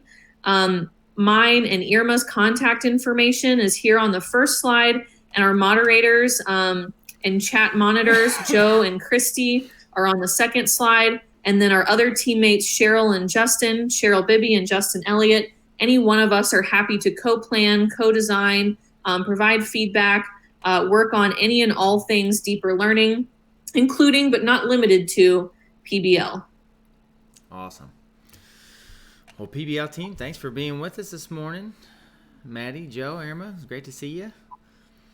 And I think we've got now Carrie and Amy with us, waiting in the wings to go over distance learning in kindergarten with us, maybe in some other things there. How are you this morning, Carrie and Amy? Good morning. I'm doing great. How are you all? Doing well. Good morning, Amy. Well, guys, I'll hush and get out of your way if you're ready to rock. Sounds good. So I'm here to talk about daily learning paths, which is something I created for my class. And I'm looking for a present button and not seeing it. Let's see. Do I have presenter controls here? There should be one in the top right corner of your screen, Carrie, those three little buttons. All right, I'm finding it. Thanks. No problem. Can you see it all right? Yes, ma'am. And Carrie, Yes. do you think you could Okay. try to So turn on here's the Carrie. bit.ly. If you want to hop on and grab it, you can grab these slides. With the daily learning paths, what I want to do today is talk to you about the value of these learning paths, explore some examples, and then maybe evaluate the qualities that make them most powerful. Hey, Carrie, And can you hear yes. me okay? Sorry. Would you mind turning on the closed captioning for your Sure presentation for thing. us? Yep. Thank you. Is it on now? Yes, ma'am. How's that? Okay. So, and I want you to leave today maybe with some freebies and an invitation to collaborate with me in the future too, if you're interested. Why did I do these learning paths? First of all, teaching kindergarten through Google Classroom is a bit of a challenge. It's a hard platform for them to navigate. There's just a lot there, and it's hard for them to dig through. And I noticed in the springtime that our parents were having trouble learning to use Google Classroom as well. But there's a lot of strengths in the G Suite, and I wanted to take advantage of those. And also, I think that going into NTI in the spring was a huge impetus for me to innovate. I had never been a very tech-savvy teacher. When I started teaching 5 years ago, I started in a Waldorf program at JCPS. They tried to put a Waldorf at Maupin, and so we had no tech at all in our classrooms. So I've kind of, when we started in NTI, I had a lot to learn, but it really made me excited to look for new ways to reach my students. So here is, this is what a typical planning week is like for me in NTI. We don't do as many lessons for sure as we would in the classroom. So you have to kind of pick very carefully what's the most important things for children to learn. And so, here I will come up with like a menu of lessons for each week. But if I load these into Google Classroom, it's overwhelming and the children can't really access that at all. And so what I'm trying to do is come up with something that is more friendly for children that they can click through during the day. I really believe that asynchronous instruction needs to be super powerful during NTI. We have to give a lot of just the core, or in business, it might be the MVP, right? The minimum viable product. We have to get the most important work that we can give them. I also think I'm learning to speak the language of Gen Alpha. So my kindergartners are not even Gen Z kids. They're younger than that. They're newer than that. And these are the kids that will grow up in the 5G world. And so they live and breathe this stuff. And so I'm trying to provide school to them in a way that is relevant. I really want to build their independence so that they are not constantly needing their grown-ups to help them with their schoolwork. I also think that, especially for our youngest learners, having a routine feels good and is supportive to their learning. So just like in the live classroom, how we would sing the same song 100 times until all the teachers were sick of it, the children need that repetition over and over. And I also think that this is a way to, build trust with them because they know what to expect. So what am I talking about now? The daily learning path is a clickable path to take them through their school day. I start with a good morning slide, and I've built this in Google Slides. The first slide is a good morning slide where I introduce the learning goals for the day and try to set the tone for the day. And I do that with a little video that I make on Screencastify each morning. And then there is one slide, which is really a virtual classroom per subject. And then I have a break room slide where they can have brain break activities. And then I have a wrap-up slide at the end where I review the learning goals for the day and mention again what's due and where to turn it in. I think that's a part that gets very confusing for families during remote learning is what gets turned in through Lexia, what gets turned in Boom Cards, what gets turned in Padlet, what gets turned in Google Classroom. And so I try to make that very clear at the end of each day. And so I'm going to show you some examples here in a second. And as we go through, I want you to notice how the path looks the same every single day, only the lessons change and the rooms are streamlined, not interactive. And so I'm a fan of Bitmoji classrooms, and I've spent some time this summer building them for some instruction. These look like a Bitmoji classroom, but they are not clickable. The only thing that the children are going to click on is the actual lesson. So I'm trying to steer them directly to what I want them to do. And I also post the learning target for each lesson on the slide, and that's for the grown-ups. So I start first with a template, and I got these from, I downloaded some slides from Slides Mania and then kind of adapted them to work for me for a virtual, a daily learning path. So this one was called Gems, and you can see that the leader slide is just got the path through the day. And so if they click on this, they will go through, here will be the good morning slide, and they'll go back, click on number 1. Here will be information about the class meetings and a video if I need to put one there. Then they'll go to their reading work, back to home. Then they'll go to writing, back to home. Then they'll, whoop, that one didn't quite work. Then they'll go to social studies, and then math, and then science. This is a break room, like brain breaks. And then there's a stop slide at the end where I put in a little video reviewing what they should have learned that day and reminding them what to turn in. And I'll make a list and I'll describe it in the video. So that's one of the learning paths. They also, here's a Sesame Street version that is exactly the same thing, just with different backgrounds. So I use the exact same furniture in all of the classrooms. The only thing I change is the background. And I'm changing these about once a month just to give them something fresh. But the routine is still there. And there's nothing else to click on except for the lesson that I load. And then I have one that looks like Legos. Same thing, the classrooms look the same furniture, same layout. So they really kind of get the hang of it and to go through the day with that routine. And so, let's see. Those are the templates, and I'll give you those 3 at the end here if you want. You can make a copy to keep. So here is what it looks like for real once I load in the lesson. So here's today's learning path, or actually this one was from a few weeks ago. So they would go to the go slide. They've got a good morning video from me. I've listed details that are important for that day. That we were heavy into assessment conferences that week. I have our live meetings listed there. The reading lessons are here, so they would click this. That's the only clickable thing in the whole room, is to go right here and takes them to the reading lessons. The only clickable thing in the whole room is the writing lesson. Here's social studies, so you get that idea of kind of what that looks like. And then here is today's slide for my class. So right now, and here you can see that this is really just a slide deck. And so each slide, if over here on the left, you can see how they look. It's the same furniture. We've started our small groups last week. And so those links are here as I'm teaching families really how to use that each day.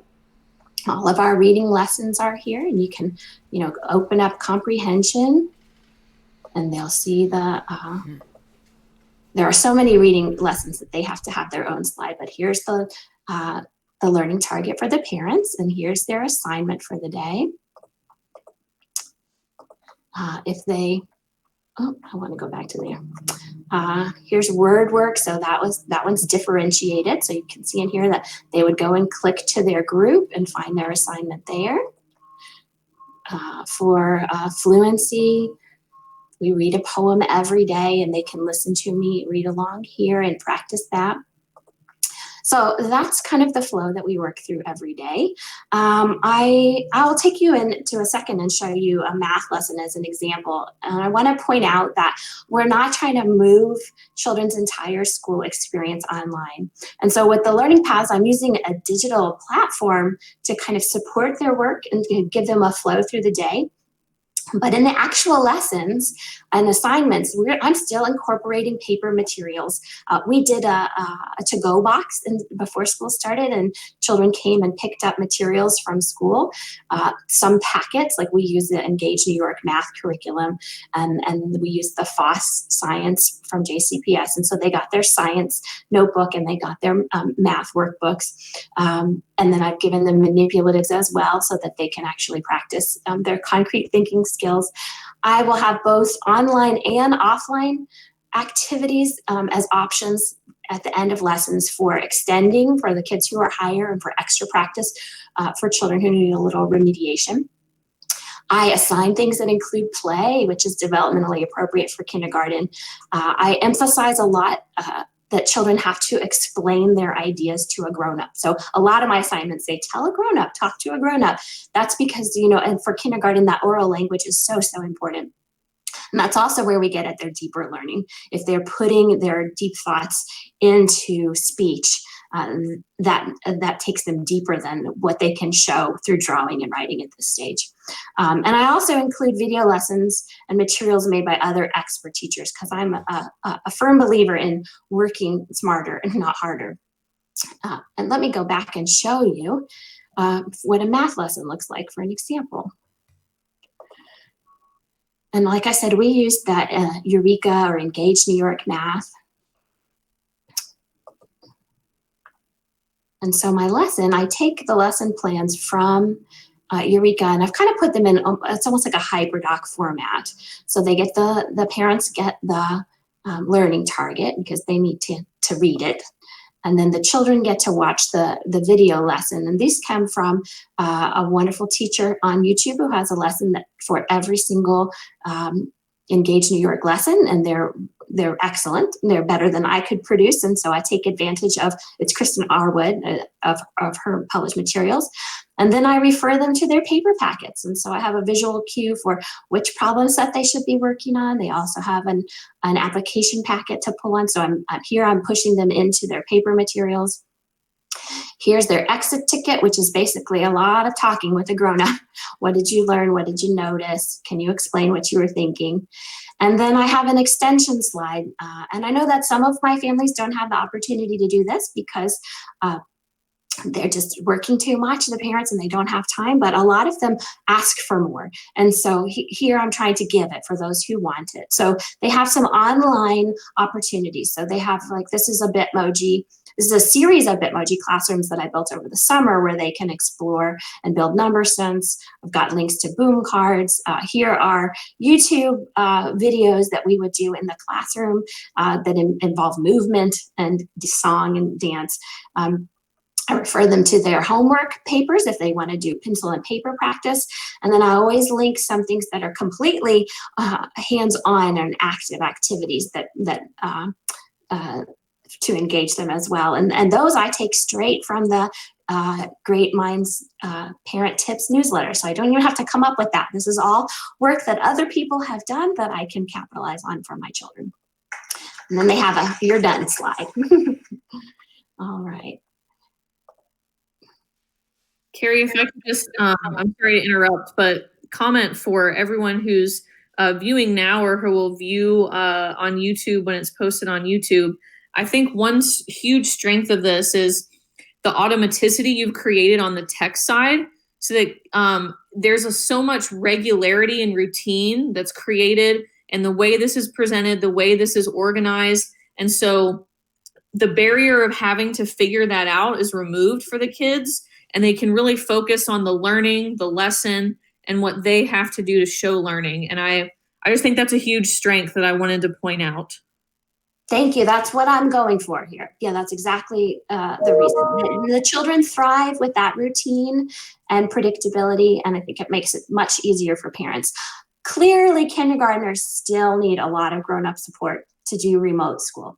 They cannot do all of these lessons all the way by themselves, but this does support their independence to them as much as I think we can.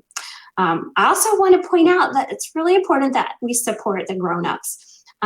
Kindergarten and first grade teachers have maybe a different job in remote learning than other grades, in that our class is not just our students, for sure. More than ever in any other time, it is also the grown-ups that care for these children.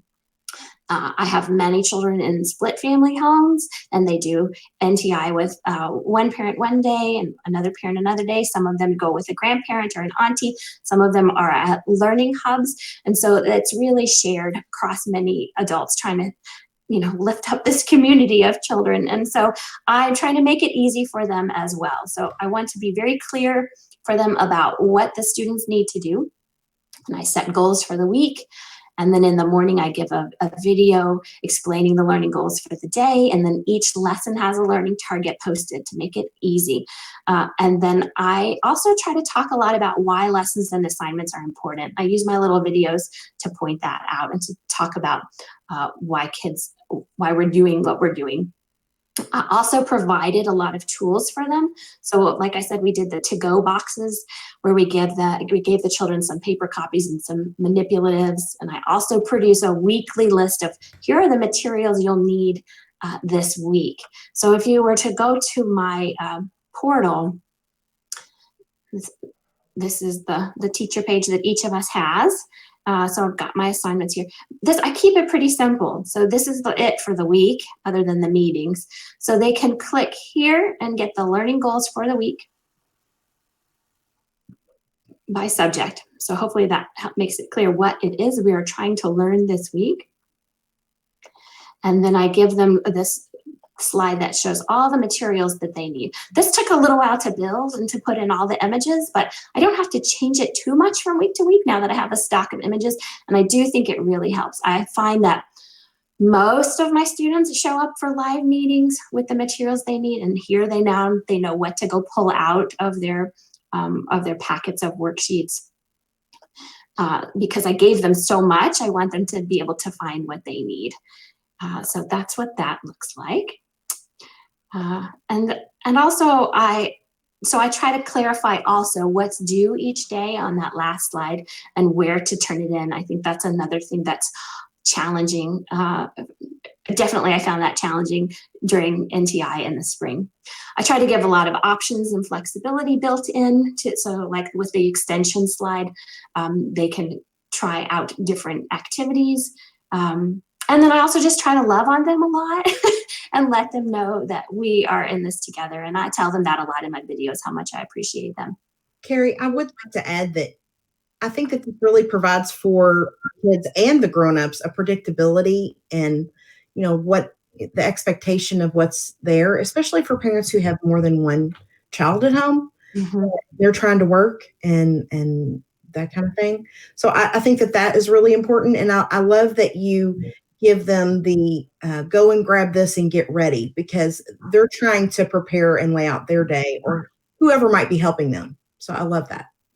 Thanks. And I try to always have that up by Sunday afternoon so that it's ready for the week. I do only load the learning paths one day at a time into Google Classroom, and that lets me tweak things as I need to be responsive to what's happening either in our community or with particular children. And it keeps it a little bit more like real school where things change a little bit day to day. But I have enough of my lessons planned by the weekend that I can let them know what they're going to need for the week. Well, I think that point that Amy made about all of this parent support is really important. I mean, I think we forget really often just how deep in our own, kind of educational language we can get sometimes. And I think providing parents the language support and the visual support of like what specific items they need to support their kids in the lesson that you've got planned for them is so important. And this having things roll out, I think day by day is good too, because if I can see a lot of people getting overwhelmed by, weeks of things rolled out at the same time. And then that allows you some flexibility to tune and revise and change things as needed. But yeah, the parent support, I think, is another huge strength of the system that you've built, Carrie. We are in this together, especially kindergarten and first grade teachers with our children's grownups. We have to I feel like we have to approach every day like that. Like, how can I support you to support your child's learning? So I wanted to say, here's how it's going. So I did a little Google form to my families last week, checking in on a scale of 1 to 5. How comfortable do you feel using technology in our classroom? I have 24 students and I got 22 responses so far. And it's good. I was really happy to see, 20 people are comfortable or very comfortable. So that's a good check-in. Nobody said very uncomfortable. Are my lessons well organized and my assignments clear? 19 of them said yes. 3 of them said sometimes. And when I did a little deeper dive to see who's saying sometimes, it is some of the families who are sharing NTI support across different locations throughout the week. And so I can see that they're having a little bit of a harder time with this than the others, but I'm happy with sometimes. I got 0 no's, so that's good. And can you easily find what you need? Again, almost everybody is happy with being able to locate what they need. How's it going for the kids? I've had almost perfect attendance. We've done a ton of conferences to check in with families and to do assessments for reading and for math.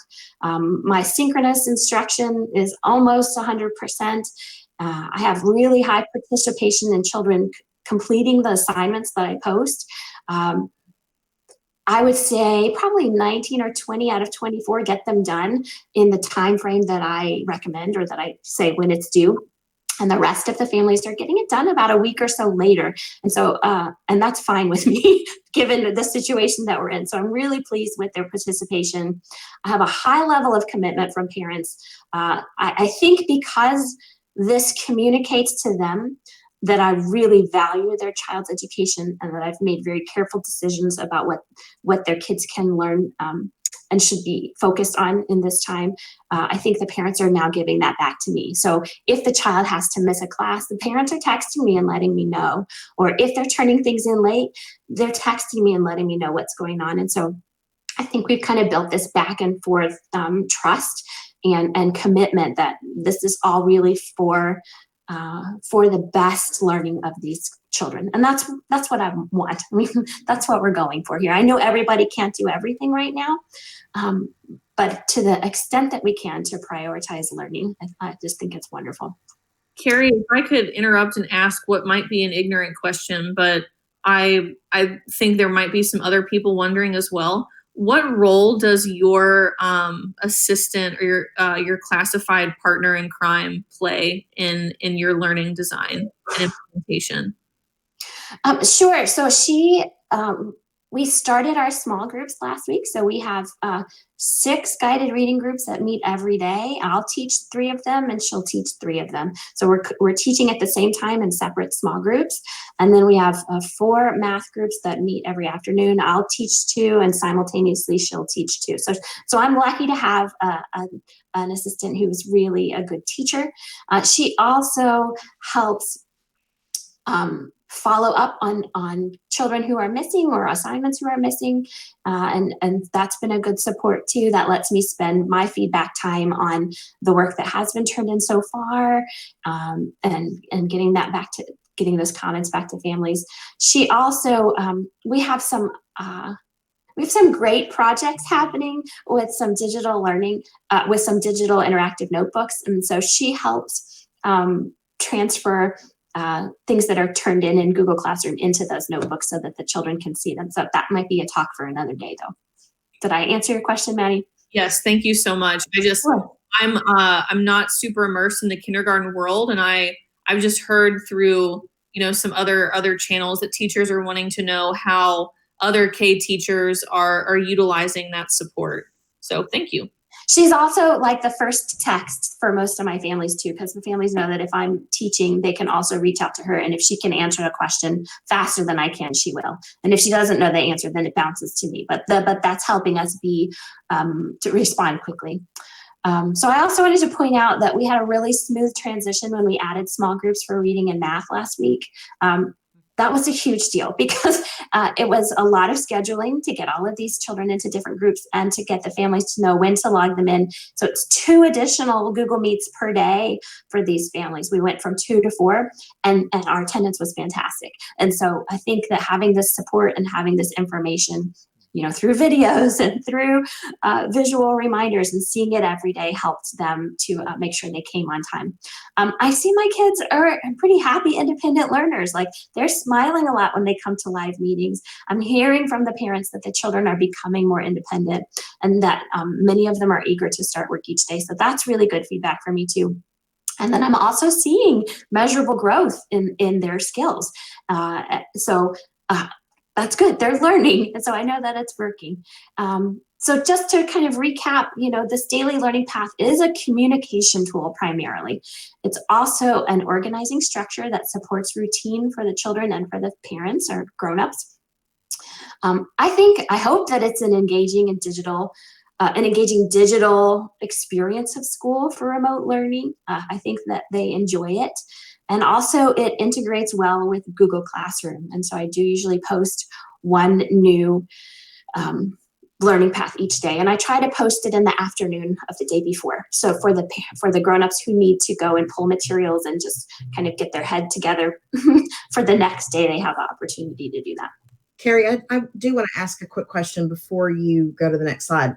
Right there where it says it plays well with Google Classroom, when our viewers take these templates and they try to put their stuff in there, can you talk real quick about how you serve that up in Google Classroom? Sure, I can give you a quick peek in mine if you'd like. So this is can you see it all right? Yes, I can. All right, so here's my Google Classroom. I keep my stream really clean. I just kind of update I have 2 posts and I just update them. One is for tech support and one is for, here's our meetings. You can see it. It was originally July the 3rd, so I've been just updating that same one. I don't like the stream to get busy. And then for classwork, the way that I organize my classroom, I have the very first topic that families will see is the name of the week. And I always bring the new week up to the top. And then I have the what are we learning this week? That's the same thing that you saw in the portal with it looks like a bulletin board, and the materials are again here. And then I link if I have newsletters from Engage New York, I put those there. And then here's today's learning path. So you can see it right here. They go straight to it. I publish to the web before, and that's the link that I share here. You can see that they're grayed out because my next few learning paths are here, but they won't post until this afternoon and this evening. I always have a synchronous learning material, and I'll add, as we have our Google Meets, I add the links there. I try to have as few things as possible in Google Classroom just to keep it really simple for them. And then I'll have some assignments that are due here. And so you can see right now there are 3 assignments posted here for this week. They do have some other assignments as well that are not due in Google Classroom. And then when the week is over, I'm just going, excuse me while I make you dizzy and scroll all the way down. I'll have a topic at the bottom of the classwork that is past weeks. And then I will move assignments down here. I don't like to delete those because then they go away and I can't see the kids' work anymore. And I'll move their synchronous instruction material down here. And then everything else that I served up as material instead of an assignment, I put on that archive slide, which actually I showed you at the very beginning. And I kind of build this as I'm writing my lesson plan. So this is this week's archive, but it's already done because I linked it as I went through. So that way, if they need to go back and find an old lesson or material, it's here for them. Did that get at your question, Amy? Yes. Your Google Classroom is very impressive. Thank you. Let's see. So here you go. If you grab my slides, you can make a copy of the gems and the sesame and the Lego. I don't own these because I took them from Slides Mania and I just adapted them. The furniture is already built in there. That part's done. That was a day or maybe a day and a half of my summer that I spent building those templates. And I'm a big believer that we should all share with each other. If you need more skills, I gave some PD at my school on Bitmoji classrooms and digital interactive notebooks. Those are there if you'd like to watch them. And then looking ahead, I just want to quickly mention that I think this is my sub plan from now on. Once we're back in the classroom, I think this is, if I have a sub who can click on the panel, I think I've got sub plans here. I think snow days are a thing of the past, so this will be remote learning in the future. And then I just want to offer, if you want to team up, I would love to. I think the part that takes so long now is building all these individual lessons. And I would love to say, here, I've got math for the next month. Do you want to do science for the next month? And we'll swap. So if you want to share with me, you can reach out. Here's my email and there's my Twitter handle. And thank you so much for the time. I hope this was useful to you. Wow, absolutely, Carrie. And by the way, I got a message on the side here from Danielle Washburn, who says that she and Alana say hello and they miss you dearly and that you are the real deal. So. Oh, thanks. Hug that little sweetie for me. I sure miss her this year. Aw. Well, thank you all. Thank you for being with us, Carrie, and Maddie and Amy. Thank you for accompanying and contributing all that. Carrie, that's awesome, and I hope people do reach out. And I love your spirit and your willingness to share and really collaborate with your peers. So that's awesome. Thank you for that. Thanks. I've come a long way this year in my digital skills, and this digital learning channel has been a huge part of that. So thanks. Well, it's because of people like you and the folks on here with you right now. So we thank you, and thank you for your willingness to contribute to it. Well, guys, it is that special time. We will bounce over to the schedule for today, and we'll take a quick peek here. We're going to take a lunch break, and you'll be joined by a new host after that for Gifted Leadership Resources in NTI 2.0. Monday Talk with your Youth Service Center coordinators will go on for a bit, and then you'll have Mastery Connect available to you. So don't forget to join us on Twitter and follow that hashtag JCPSDigIn to see what's going on out there. And we're hanging with you Mondays now. We've got, I think, 1 or 2 more Mondays on the schedule, all the way through Monday, October 19th. We're working to fill in right now, so be sure to check back on the schedule for updates and when those episodes are coming in. There's some things to monitor. We've got some Miracle Middle School. So again, guys, please hop in, subscribe to the Digital Learning channel on Twitter. That way you guys will get announcements whenever we post a new video or go live. But thank you for being with us in the morning session, and we look forward to seeing you soon back at 12:30. Have a great lunch.